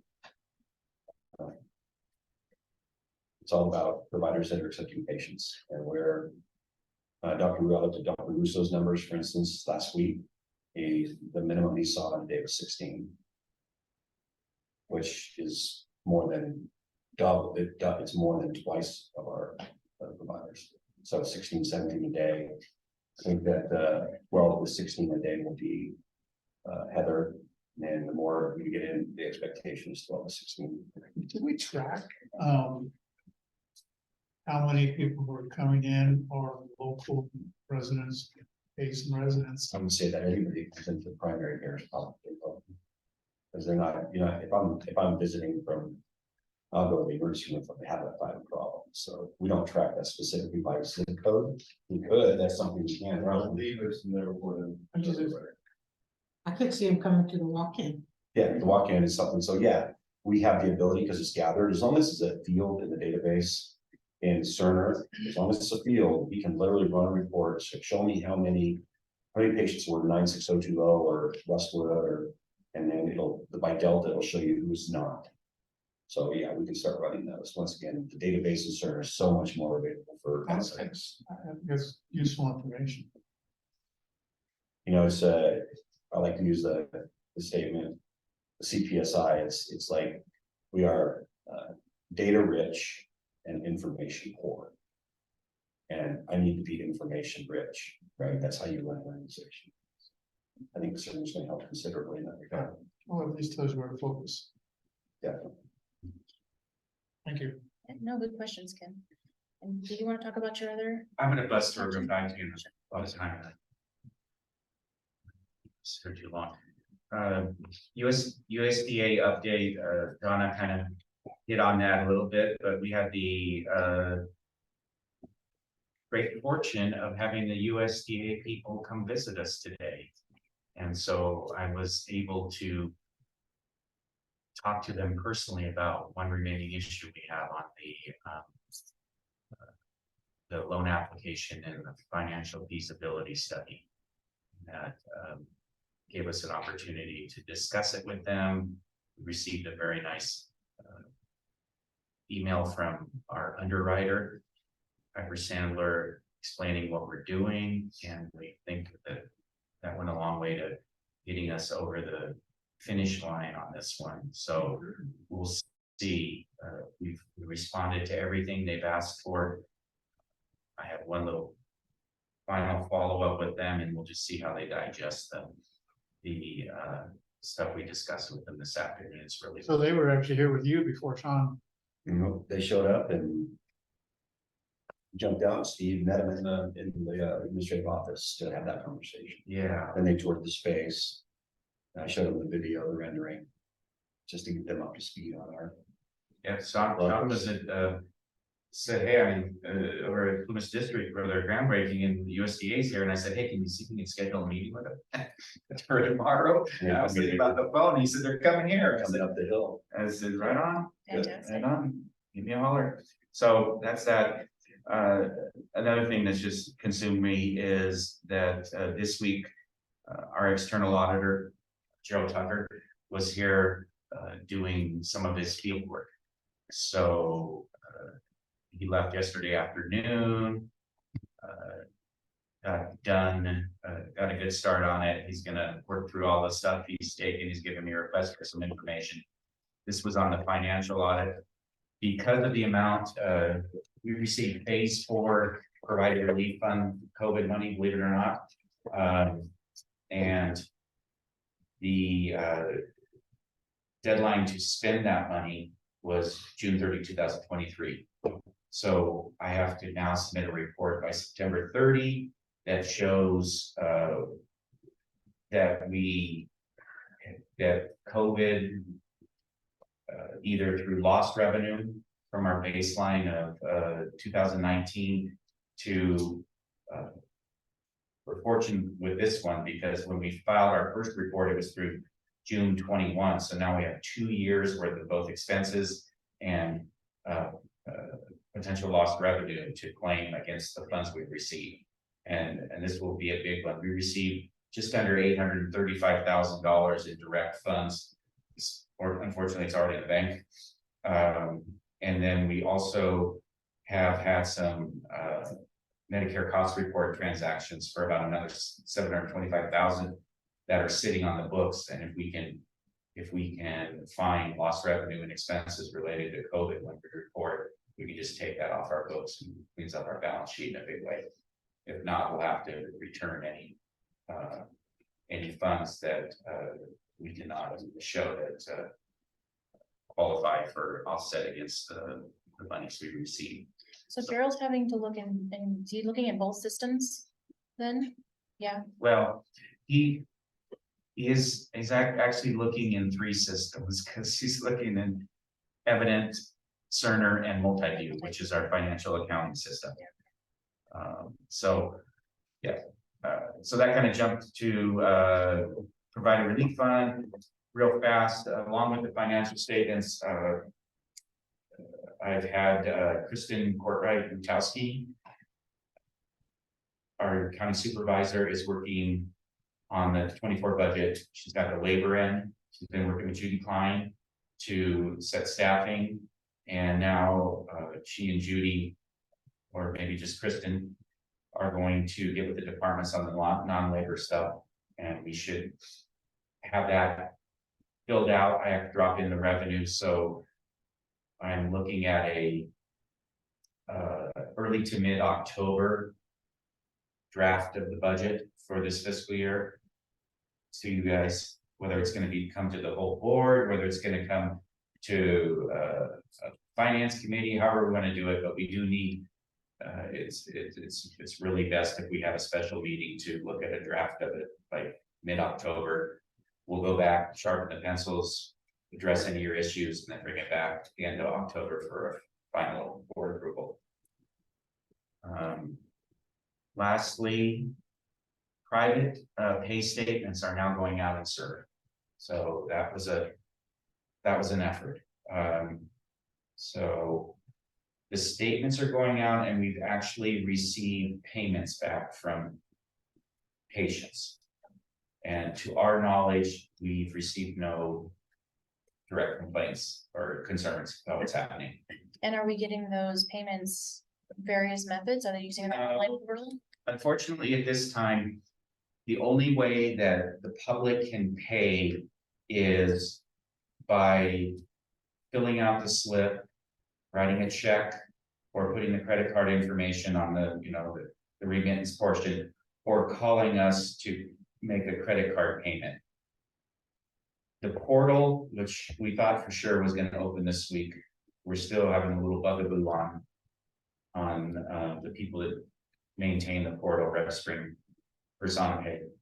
And until they open the portal, It also prevents R1 from taking credit card payments, because those two, that's how R1 processes a credit card payment is through the portal environment, however that works.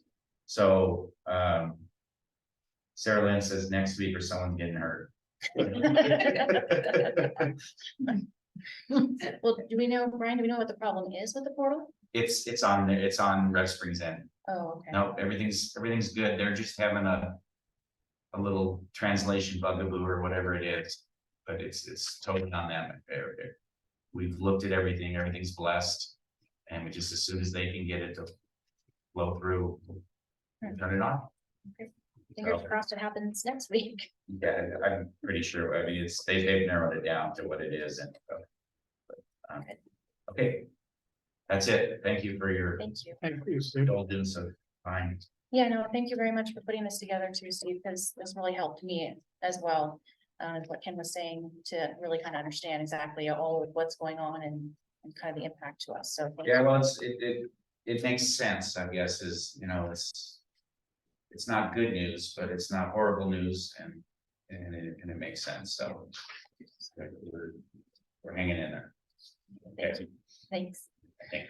All right, Sean, I think we're gonna go back up to you. CEO report. Well, first we have 13, systemization between Northeast hospitals. Yes, so I've been asked to bring this to the board. This is a conversation only with no action.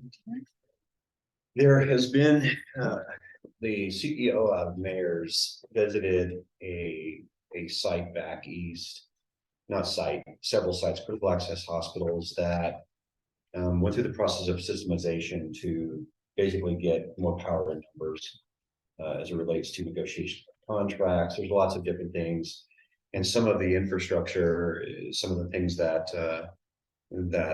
we are all supporting from an administrative perspective, it's like that we're centralized. So they went out there and he went out there and observed.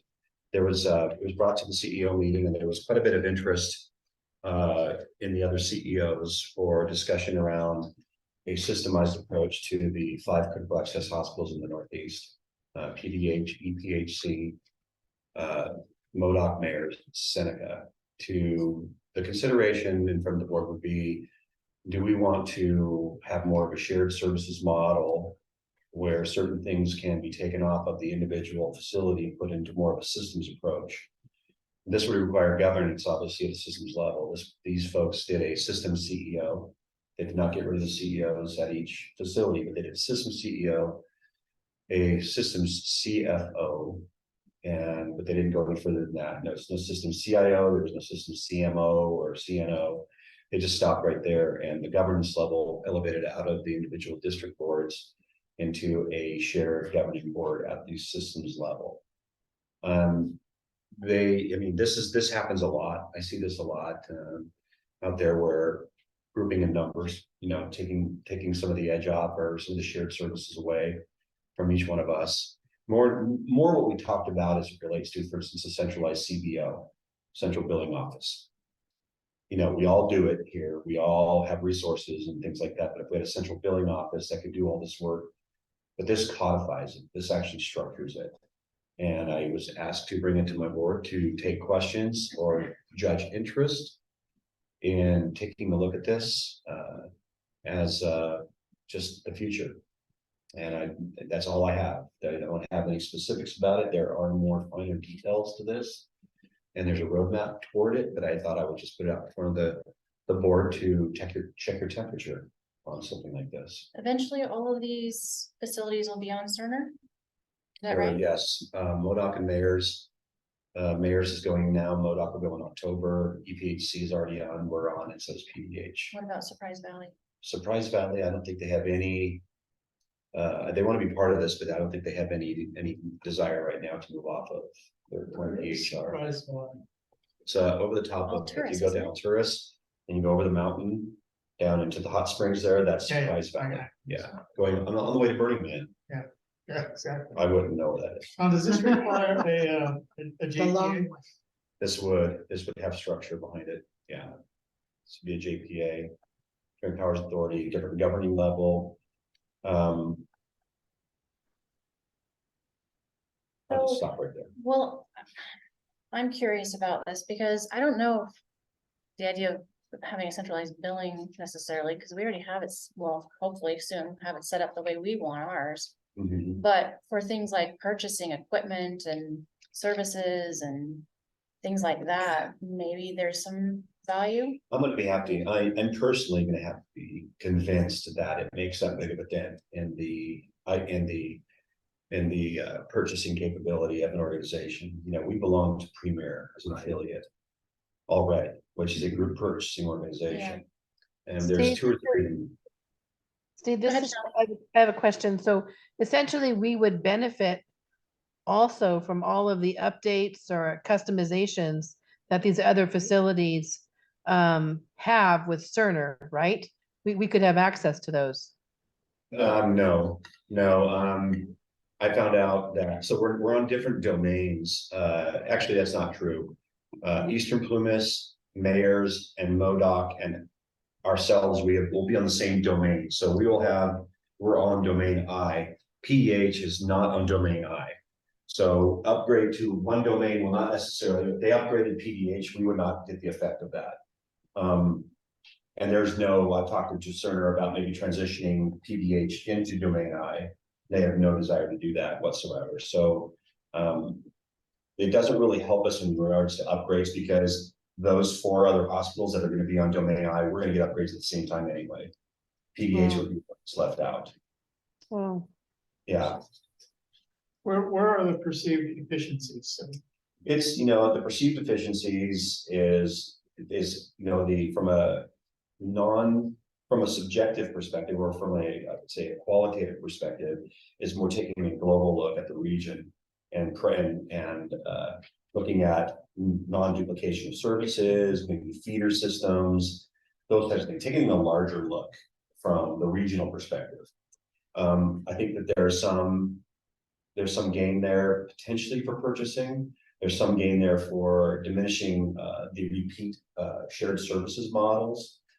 I could see, an information technology strategy regionally versus individually, those types of things, standardization.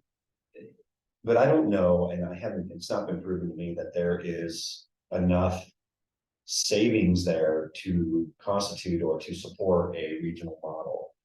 I'm not against it, don't get me wrong.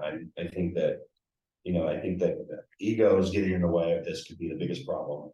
The CEO not wanting to report to a CEO, but that's the way of the world. I hate to say it, but systemization is the way of the world. What about staffing shortage resources? That's the other thing is shared staffing, being able to one flex up or flex down, because we would be under one governing model. There is that. Recruitment would be more of a systems level recruitment efforts than individual.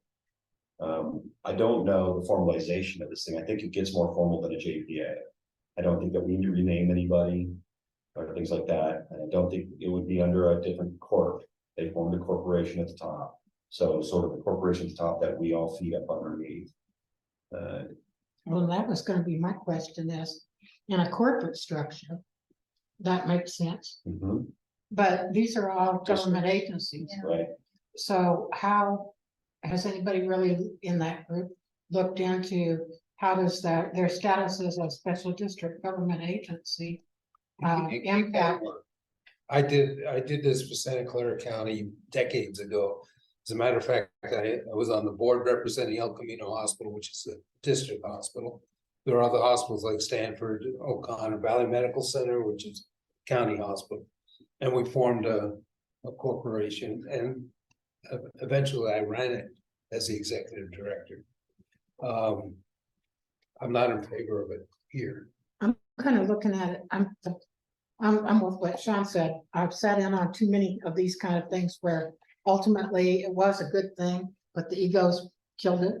And so I'm always one that thinks it's probably good to investigate and keep an open mind. But in this instance, to me, it just feels like another layer of bureaucracy. When it's already really hurry up and wait to get almost anything done. And now you've got another layer to run it through. And as you said, no offense, But most of the CEOs I've dealt with on these hospital districts, and I've dealt with all of them. All of our districts, for a couple of years now, a lot of different places, and they tend to, in order to survive in their job, have very strong personalities and egos. And that doesn't lend to turning over your right to make a decision to someone else. Yeah, so. You know, in the meeting and in the follow-up to the meeting, there was a sense, there was a pretty high sense of altruism. To this model. I think that altruism is great in concept, right up to the point that people are fighting for the pinnacle, right? I think it'd be interesting to see the food fight for the top. Mhm. If anyone even elevates to that point, and I think that that will happen. I think that's just a natural evolution of this kind of system, is that someone's going to try to get to the top of the mountain. You bet. And that's where the egos will start to fly. I thank you for no offense, but my ego left at about 61. I think you're. It's not true. I still have them, but I have no. You're probably on a scale Yeah. much less than you would have been 5 years ago. Yeah. Oh, yeah. We might have been fighting for the top of the mountain 5 years ago. I want to point out the difference between when I did it in Santa Clara County, when we were the proximity of the hospitals, you say. And we're very similar in the type of services we provide. Now, critical access hospitals are similar, but we're really removed from these facilities. So it's shared, so programmatic sharing program, I think it'd be more difficult just because of the distance in miles, right? And that's the thing that we need more than anything else. And when I did it, we didn't have preview, we didn't have these group purchases. So it did make sense. Yeah, it made more sense. What was your biggest struggle, biggest challenge? Actually, it worked well. We did things that we don't do now because we have the technology to do it.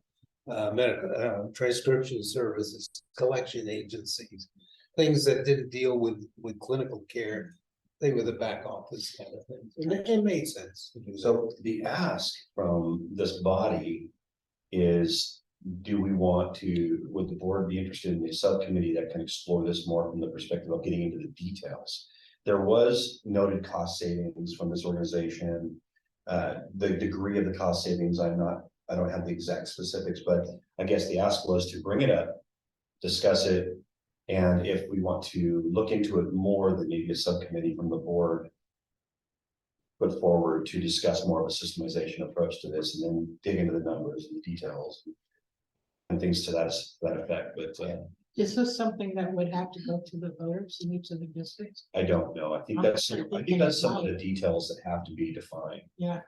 I think some of that information we're talking about right now, if we had a better sense for that, then we'd be able to say if we Yeah, want to for commit interesting. resources to it or not. So Yeah. if the temperature of this board, of the Senate board, is to dig a little deeper into this and find out some of the more details, then my recommendation is that there would be a subcommittee that would dive into this a little deeper. Well, prior to that, I think we need to understand, this other group that we're talking about, here's what their overall spend was, here's what it is now, here's what it costs them for, having this systemization set up with the organization. Because if it's only gonna save us 1%, then I don't want you spending your time on it, Yes. and I don't want us spending our time on it either. Right. But if it actually has the possibility of being significant, at that point, and we know that, then we talk about having a subcommittee. And I think that the fact that this was based off of a group of hospitals in the east, I think that has a difference too. I think there's something there that, the financial modeling may not be the same. And I'm very aware that, I don't, they're claiming their financial, if they found a financial advantage. But I was not privy to their operations prior to that systemization. I don't know specifically how they were doing. Yeah. Is this, I asked very specific questions. Is this shared profit margins? How does distribution or decisions being made at the system level, how are they affected by margin?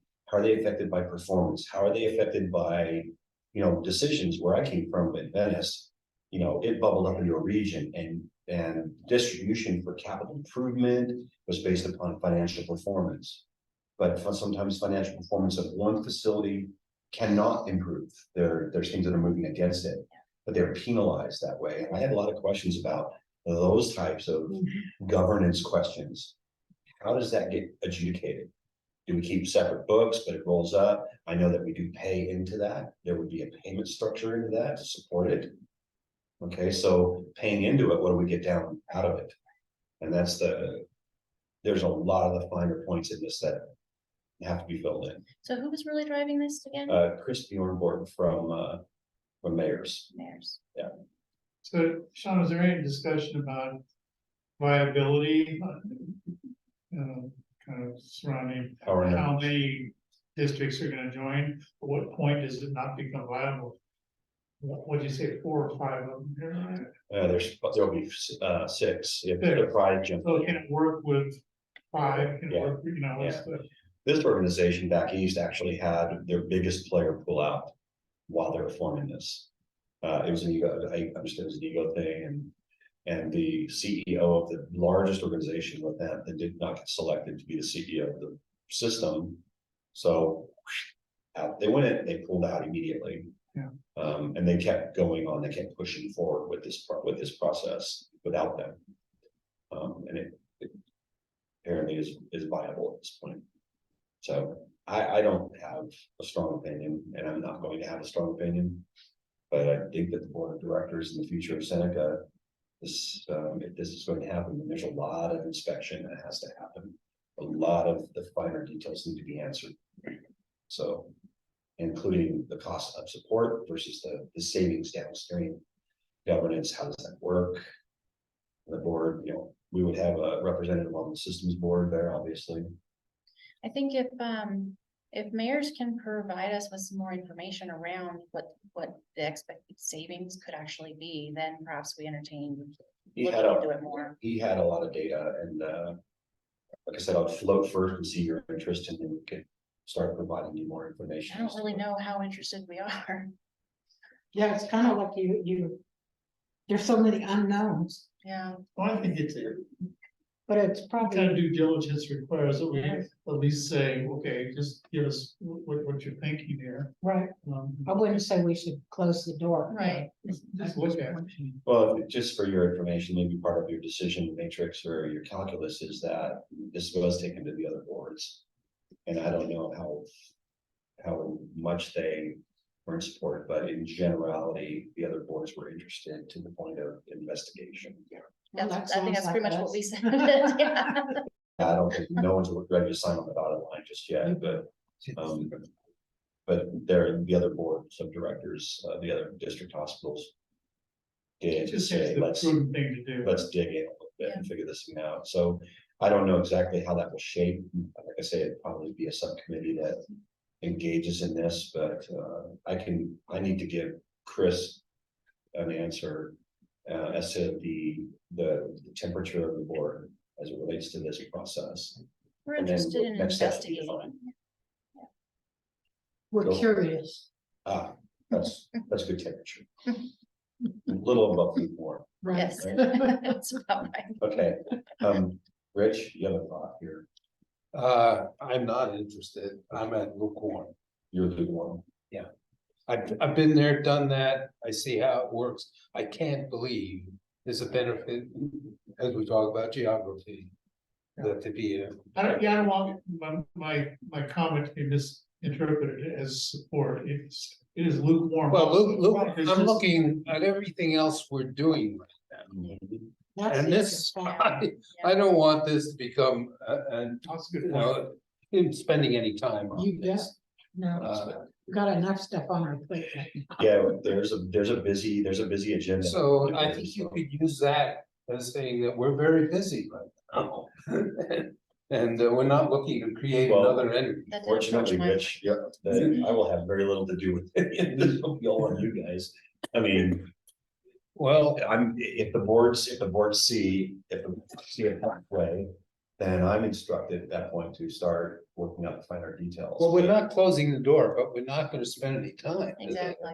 I'd be interested in, Shelley, do you have a perspective on this?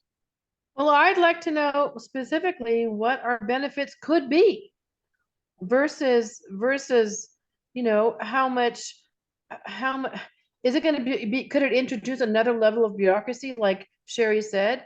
That I'm certainly not in favor of. Definitely it does. Yeah, we are a flat organization and we can get things done pretty quickly, so, Then you would have, you'd have to give up a certain amount of autonomy yeah. in order for it to work. Yes, and that's always the problem, how much autonomy do you give up?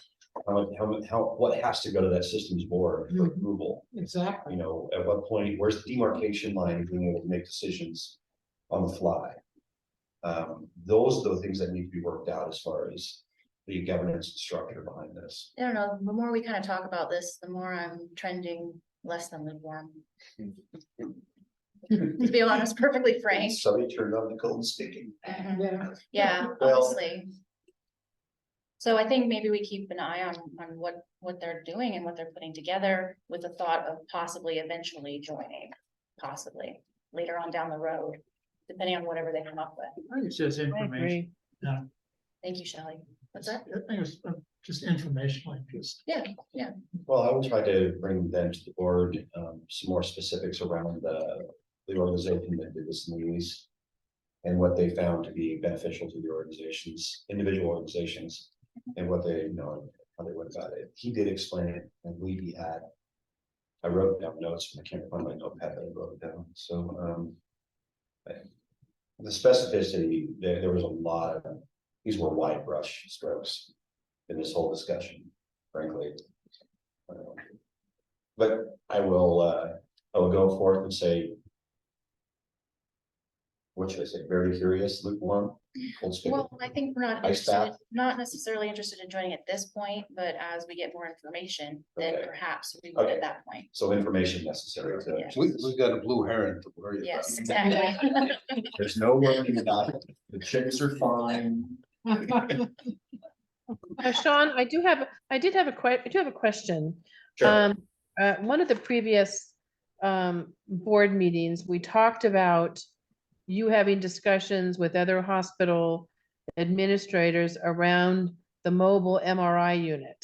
And you Yes. thought that you may be able to leverage some a pull if we all join something like this. Does Yes. this play into this as well?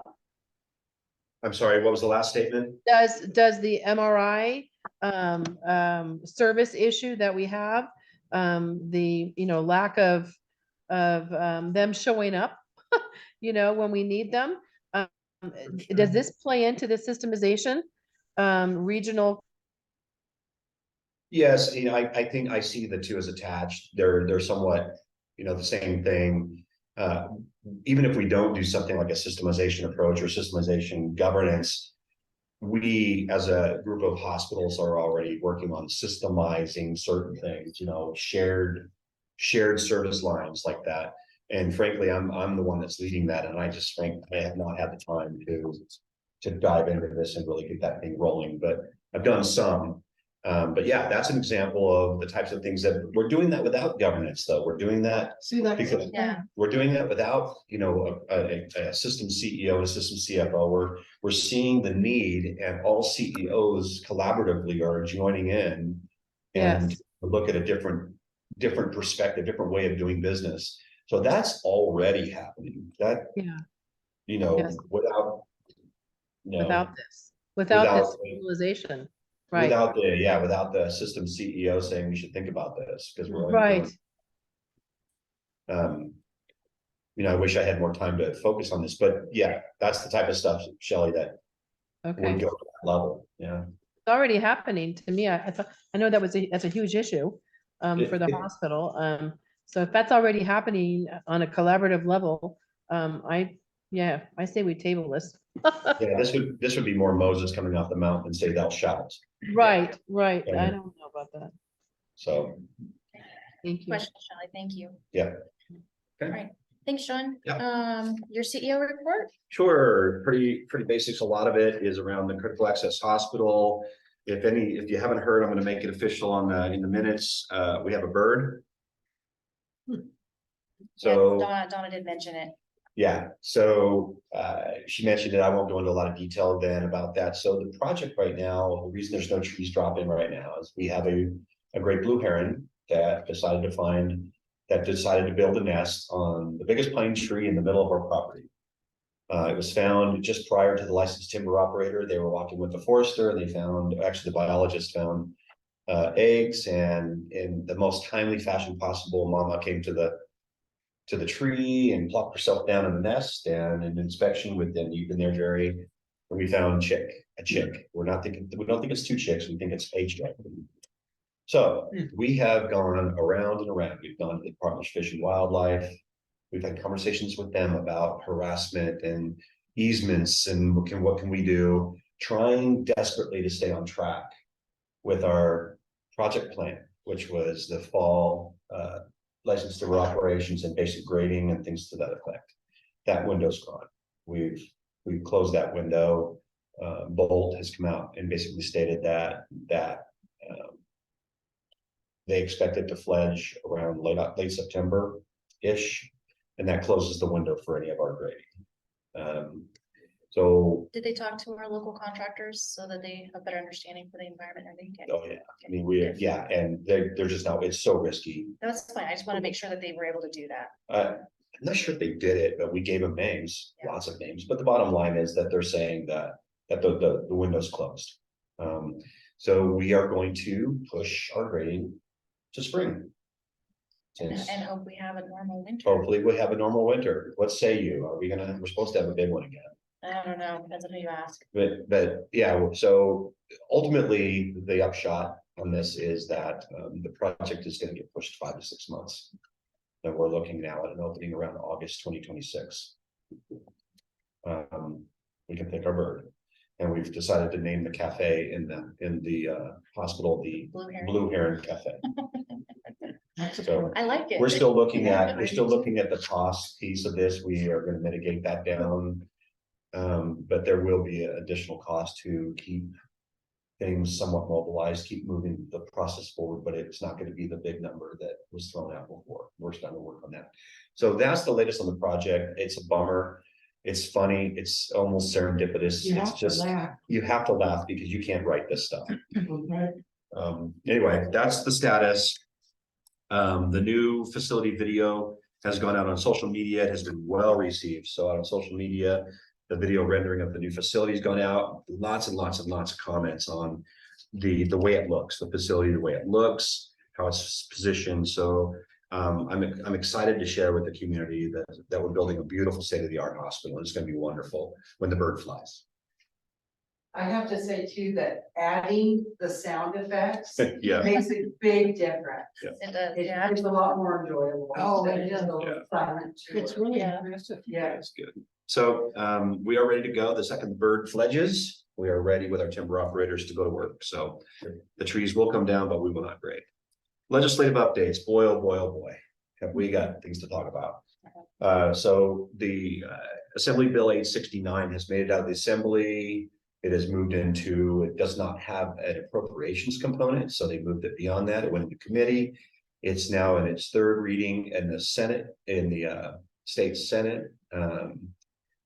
And it has been in suspense. So suspense means that they're getting all their things together to take it to the governor's desk. Unfortunately, I talked to Peggy Wheeler today. She was at the groundbreaking for PDH. She's part of the CHA. I asked her, where's our advocacy on this? What's happening with 869? She believes that 869 is going to go down in smoke. 869 is the one where there's the expansion, there's the extension, kicking the can down the road on the seismic. We've been kicking the can down the road since 1996.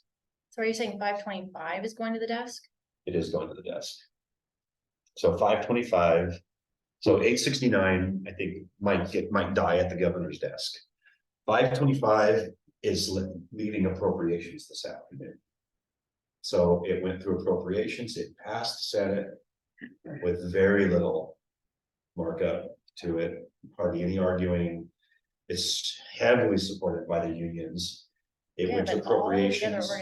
I will log on before I leave tonight to see where if it got out of appropriations. If it got out of appropriations, it'll go to the Assembly. And my understanding is the Assembly is even more pro-union. That this thing's going to fly through first, second, third readings. they're burning the midnight oil right now because the 14th, right? They've got to close everything out and get to the desk. So they're burning midnight oil. They'll be working till midnight the next 2 weeks. The legislators. So this thing can move very quickly through first, second, third reading. I don't know how they can get it out of It appropriation. can literally move in 2 days, you know, and then they have to do a conference committee to bring the languages of the two together and share. I think that Peggy today was not very confident that it's not going to get to the desk. It's suspended in appropriations right now, but the vote was this afternoon, in fact, an hour ago. I don't know what to think. If this is signed, this is problematic. It This is. is going to be a major blow to all healthcare. So all we can do is sit, wait, see what happens with the Senate or the Assembly. They signed on to the bigger letter that went to No, them it- to say, you yeah. know, this is a problem. So that's the legislative updates. 869. I don't really care so much about 525. It's something that Yeah. scares us. Are insurance companies weighing in on this? I'm trying to think of why they would weigh in on it. They have been blocking any raises. They've been blocking it for years. Why don't they? They'll just take the position that they'll just block any kind of reimbursement structures. They, you know, they're not going to reimburse us anymore. Ultimately what's going to happen, and this is what has been stated in the arguments against 525, is that the consumer is going to take the hit.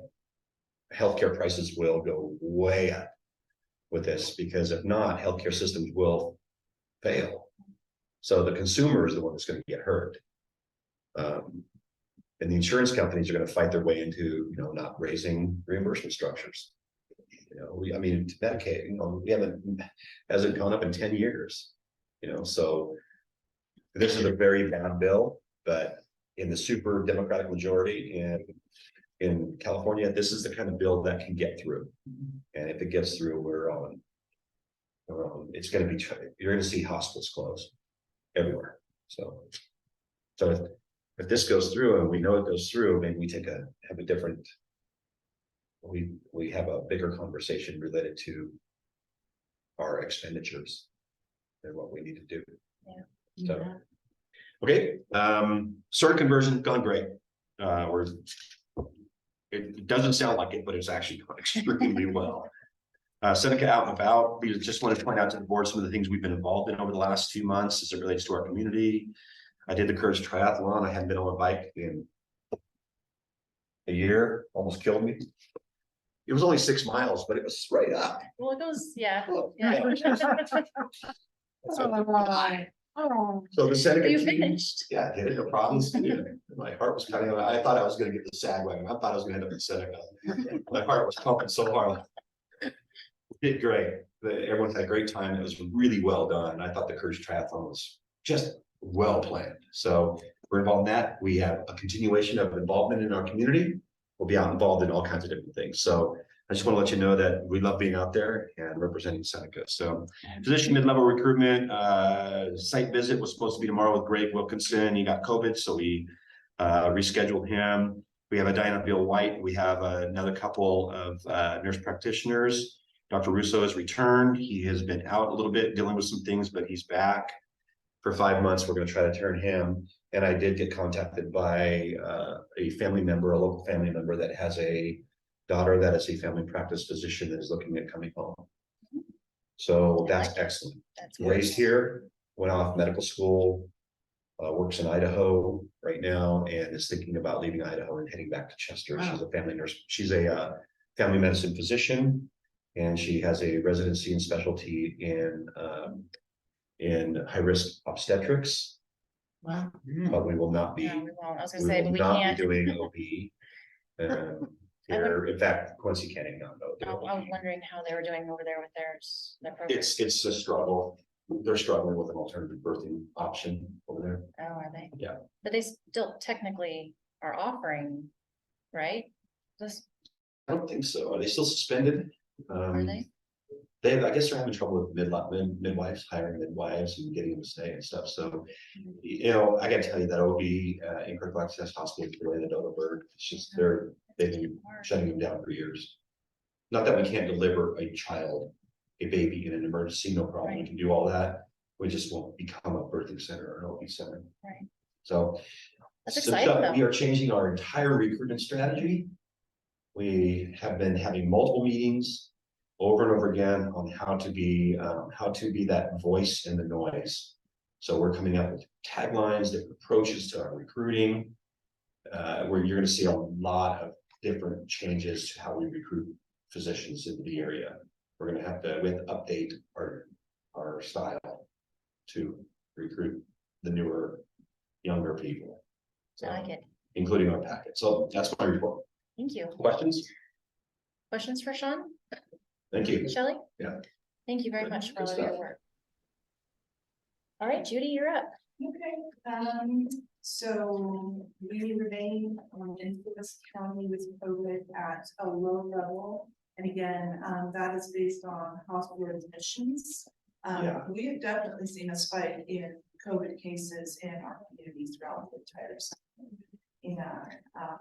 And apparently most communities have been seeing a spike in COVID cases, but it's not that people are getting severely ill from it, because we're still looking at the hospitalizations as kind of our barometer of how bad it is.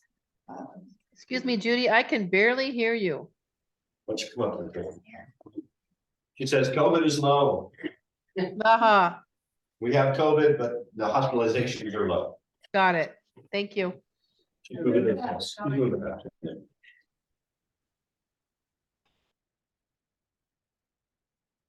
I don't know if Katie Neely is still on the call right now, but she's definitely been very busy this summer working on our employee exposure plan and trying to follow all of the various changes in requirements for immunizations and how we onboard our employees as far as what they are able to decline versus what is mandatory. And so that's still a little bit of a work in progress, but I think we're just about to finalize that exposure plan that she's been working hard and attending many different webinars to try and keep up with the changes. And we're just waiting to see what the Biden administration might try to thrust back upon us soon. So more to come on that. Healthcare workers are no longer required to receive the COVID vaccine, that could change. We're gearing up for flu season, so we're working with Plymouth County Public Health. We'll be advertising our drive-through flu clinic will be coming up in about a month or so. And again, gearing up to immunize any of our employees who wish to receive the flu vaccine.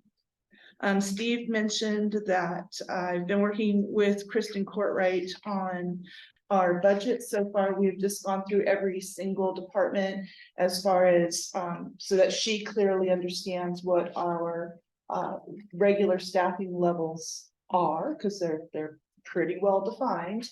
And where we have open positions, she can just assume that we will have travel or registry staff until we can recruit full-time employees. But beyond that, something that we've been wanting to do, at least I've been here for almost 2 years now, is having true departmental budgets that include all expenditures, really having our managers truly own their department. So they don't have to come to me if they want to purchase a $250 textbook or program or something, because they'll know that they actually have been budgeted for that. And so they'll have that ability. And of course, there will be some years where we may have budgets that allow us to do certain things and other years where we do not. But right now they've never really been accustomed to that way of managing their departments. And we want to give them more ownership and empowerment to be able to manage their departments and not have us micromanage them. So Now, are we providing them with some training in this area as well? Because I don't know how much finance background our managers have. And are we doing that too? Yeah, so that will be part of this as we sit down, Kristen and me with each department manager of how this truly should work. We don't have a formalized, a budget system. When I was at Enloe, we could go in and access all of our monthly performance reports. We were required to explain variances, et cetera, et cetera. I don't think we will take it to that degree, but we would know, okay, you have, let's say you have a $1,000 travel budget or conference budget, those types of things. And so you know that you actually, this is how you can spend your money. It is all approved by the board. So. Sorry, I was just gonna, I didn't interrupt. I was gonna ask, is this all data that we can pull out of Cerner, that you'll be able to pull out of Cerner to see? There's gonna be a multi-view. Or sorry, multi-view, yeah. But so you'll be able to go in and say, okay, this is what your budget was for your department, and Yes. here's your expenditures in these different categories, and here's your variance over here. The big trick for me, when that happens to be the first time, I love it very much. That, but knowing your committed expense is because multi-view work invoices. Oh. So I have to track separately what I have committed to spend. That's what we got. Finances Yeah. is not in the budget. Yeah, that's a challenge. Those can be annualized, the command can be annualized, and the thing is, we may not be as automated as say Enloe, but the executive team really wants the managers to be able to look at their budget, their variance to the budget, and be able to explain the variance. Like, this is a timing variance. This is all gonna work out in month 12. Maybe their I had to pay budget. this big chunk here, Mhm. but it's budgeted throughout 12 months. Yeah. So the longer we go, you'll see a smaller variance. I wonder if SharePoint might be another place for the It department is budgets to another go. place, because Yeah. it is a place where, you know, we're buying proposed budget for next year, but for approval was what I was really tracking. So, you know, it is a transition time, it was definitely not what they used to think. Address it so they have insight to it, and actually, in my own place, what I'm at with Kristen now is the manager helps finance pre-approved invoices coming in because they know, right, the expense more than everything's And anticipating, you know, there's certain departments that are obviously much more expensive to run, such as surgery. But there's also things that are predictable as far as equipment that needs to go in for regular servicing and that sort of thing. So it shouldn't just be a surprise every time we're sending something back. That should have been budgeted. And so just really getting down to not fine detail, but some detail. And so I'm really looking forward to this as we, you know, Sean and I had this discussion earlier today that, you know, when we eventually leave here, we hope that we leave Seneca with very empowered management of each department. So the new leadership coming in already has kind of a very well-oiled machine and people who can speak very clearly to how, you know, the position that they're in within their own departmental budget. I think that's all wonderful. Have you broached this with your managers? Yeah. Oh, yeah. Yeah, they're actually excited about it because, and you know, I wasn't here. I don't know what the former Seneca looked like, but it feels, well, sometimes I describe them as wounded animals. You know, they have some PTSD, a little bit over micromanaged and really not empowered, or if they did make a decision, maybe were not supported in making that decision for their department. Just the opposite of any kind of just culture that we would want to continue to create here. So just a thought here, as you implement this, have you given some consideration to having 2 or 3 managers try this out and work some bugs out before everyone? Yes.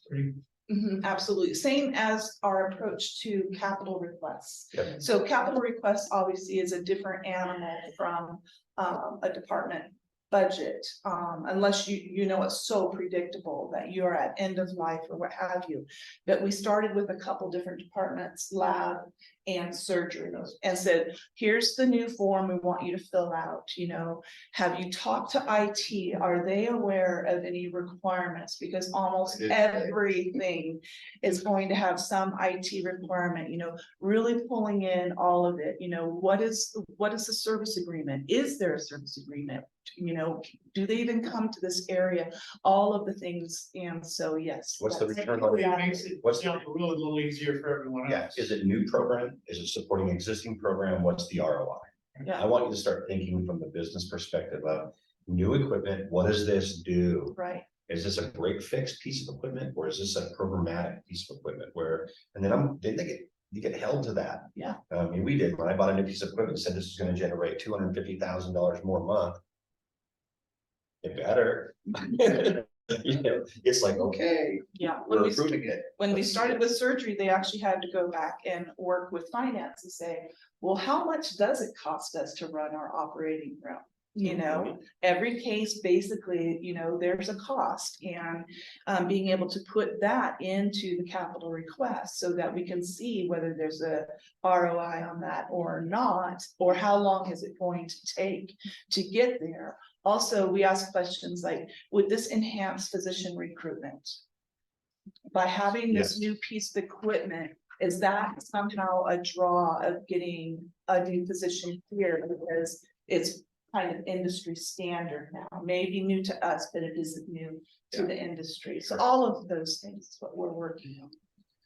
Judy, Judy, I just want to say, I think that's a great idea to empower the managers to manage their own budgets. I know with my experience for the nurses, the continuing education monies were always a big argument because there was always certain departments that seemed to have more access to educational monies than other departments. So I think this is also going to contribute to the equality that maybe can help change the culture there, so that everybody feels people are being treated more fairly. I agree. If it's across the board that you are, you know, each employee is given this much, if it exists, if it, you know, Yes. year to year, it doesn't always exist. But, you know, if they knew that, for one thing, and the other thing we're doing, Shelley, is trying to bring more courses on site to make them more accessible, to decrease the amount of travel time and expense that we have Right, in mandated courses, so starting there. right. That's great. As far as nursing recruitment and retention, we did hire a registered nurse recently, and he's just completing his orientation. He's working between us and Banner, but Banner isn't giving him the hours that he wants, so we're hoping that we win. He's been awesome, and he'll be able to work in both the ER and on the acute care floor. We just hired an LVN, and this afternoon we had an RN stop by who I worked with down at Enloe.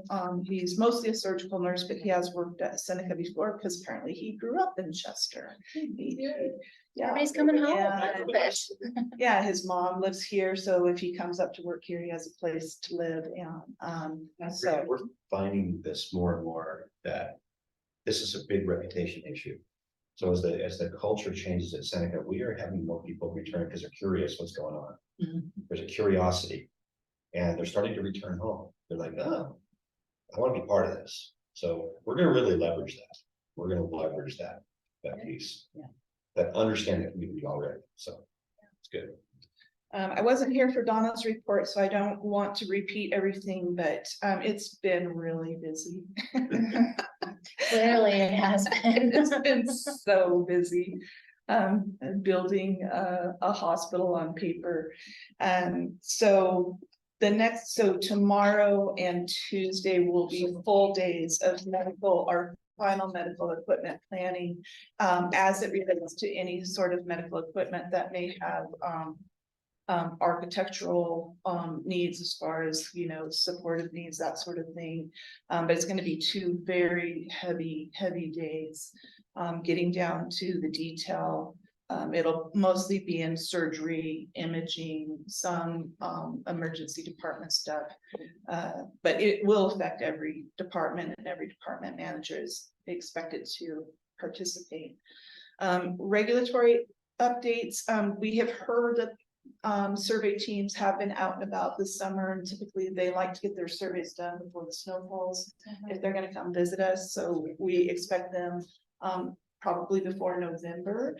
And so what we've done is I've shared the most recent survey with all the department managers, and that was in 2017, and looked at the areas that we got hit on, some lightly hit, some heavy hits, and really focusing on those areas. One of those was we got hit on in 2017 was employee evaluations.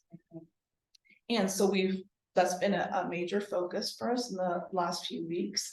And I've sat down with all my managers who were due in this particular cycle, because it requires a one-to-one. That's, the rule. They do a self-eval, we do a response, and then we sit down one-to-one, and it really gives you a great opportunity to have a meaningful discussion. And actually, all of my managers have said, even those that have been here for 10 years or more, it's the very first employee evaluation they've ever received, which I think is terrible.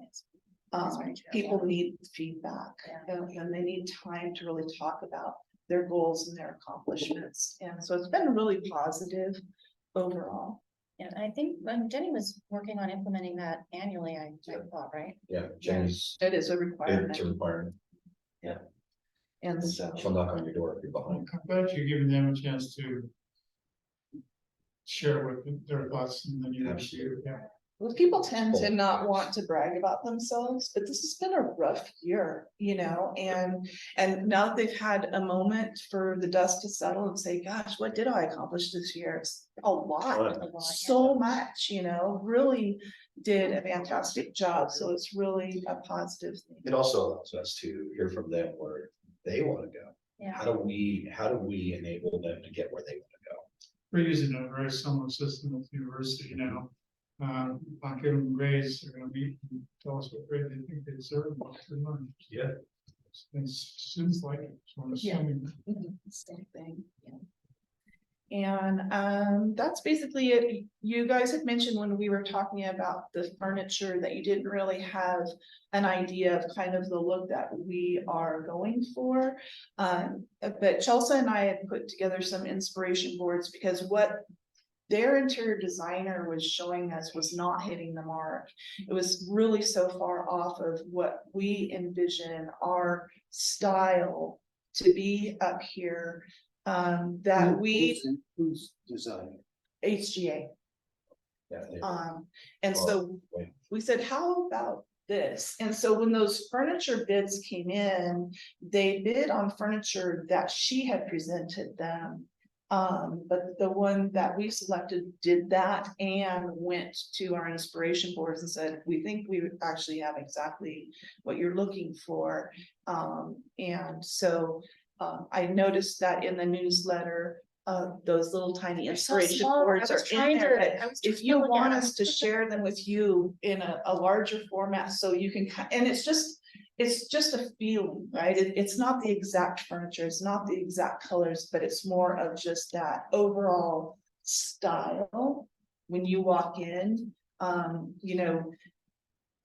we just want it to, we want people to realize that they're, not that we overspent their money, but we spent it in a way that will give us some longevity and quality and comfort. And we'll go out of style tomorrow. And the right look. Yes, that won't go out of, that will be timeless. Yeah. And a look that fits into our relation, mountain home, Yeah. Yeah, I Very think important. if you could share that with us, I think that would be very nice. Okay. Yeah, I would love that. I assume the rest of the board members feel the same way.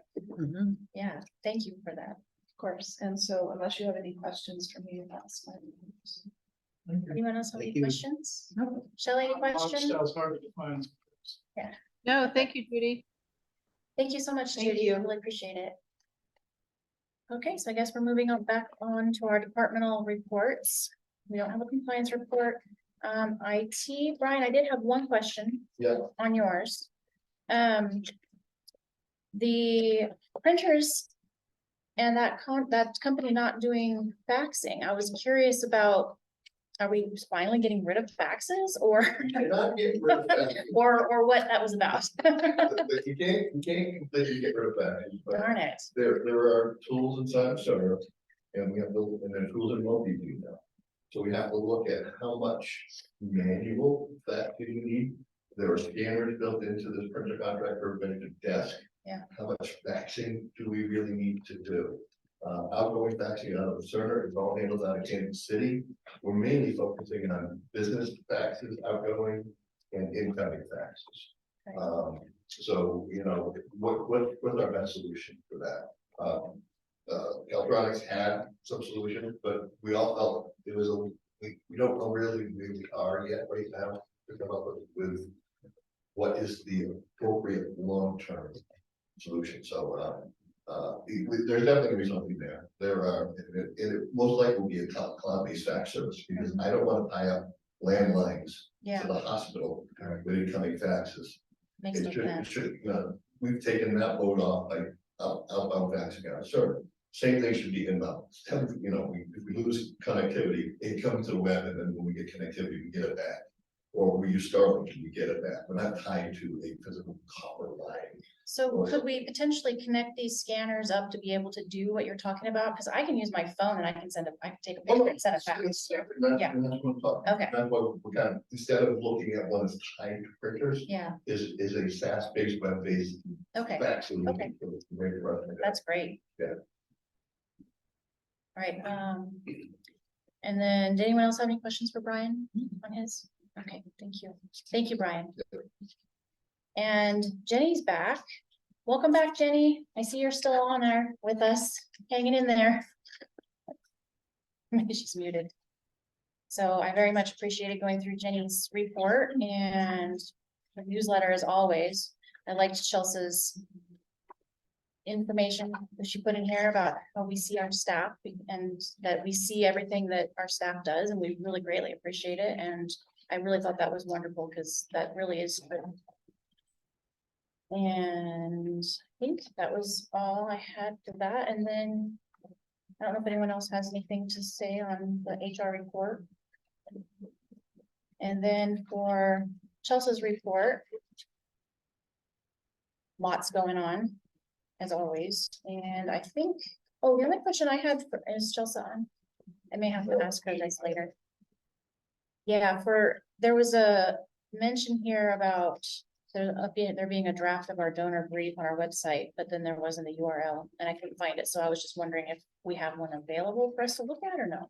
So on the donor brief, we are waiting for the last internal renderings from HGA to complete the donor packet. Okay. And then it's going to go on the website. It's going to be printed out. It's going to be deliverable. It's 98% done. Okay, that's okay. I just didn't know if I just didn't see it somewhere. And Yeah, so that's no, all. it's not quite there. Okay. So then with that, I think we are ready to go into closed session. Great. So guys, can you need a break or do you want to just plow on? I'm good. Yeah.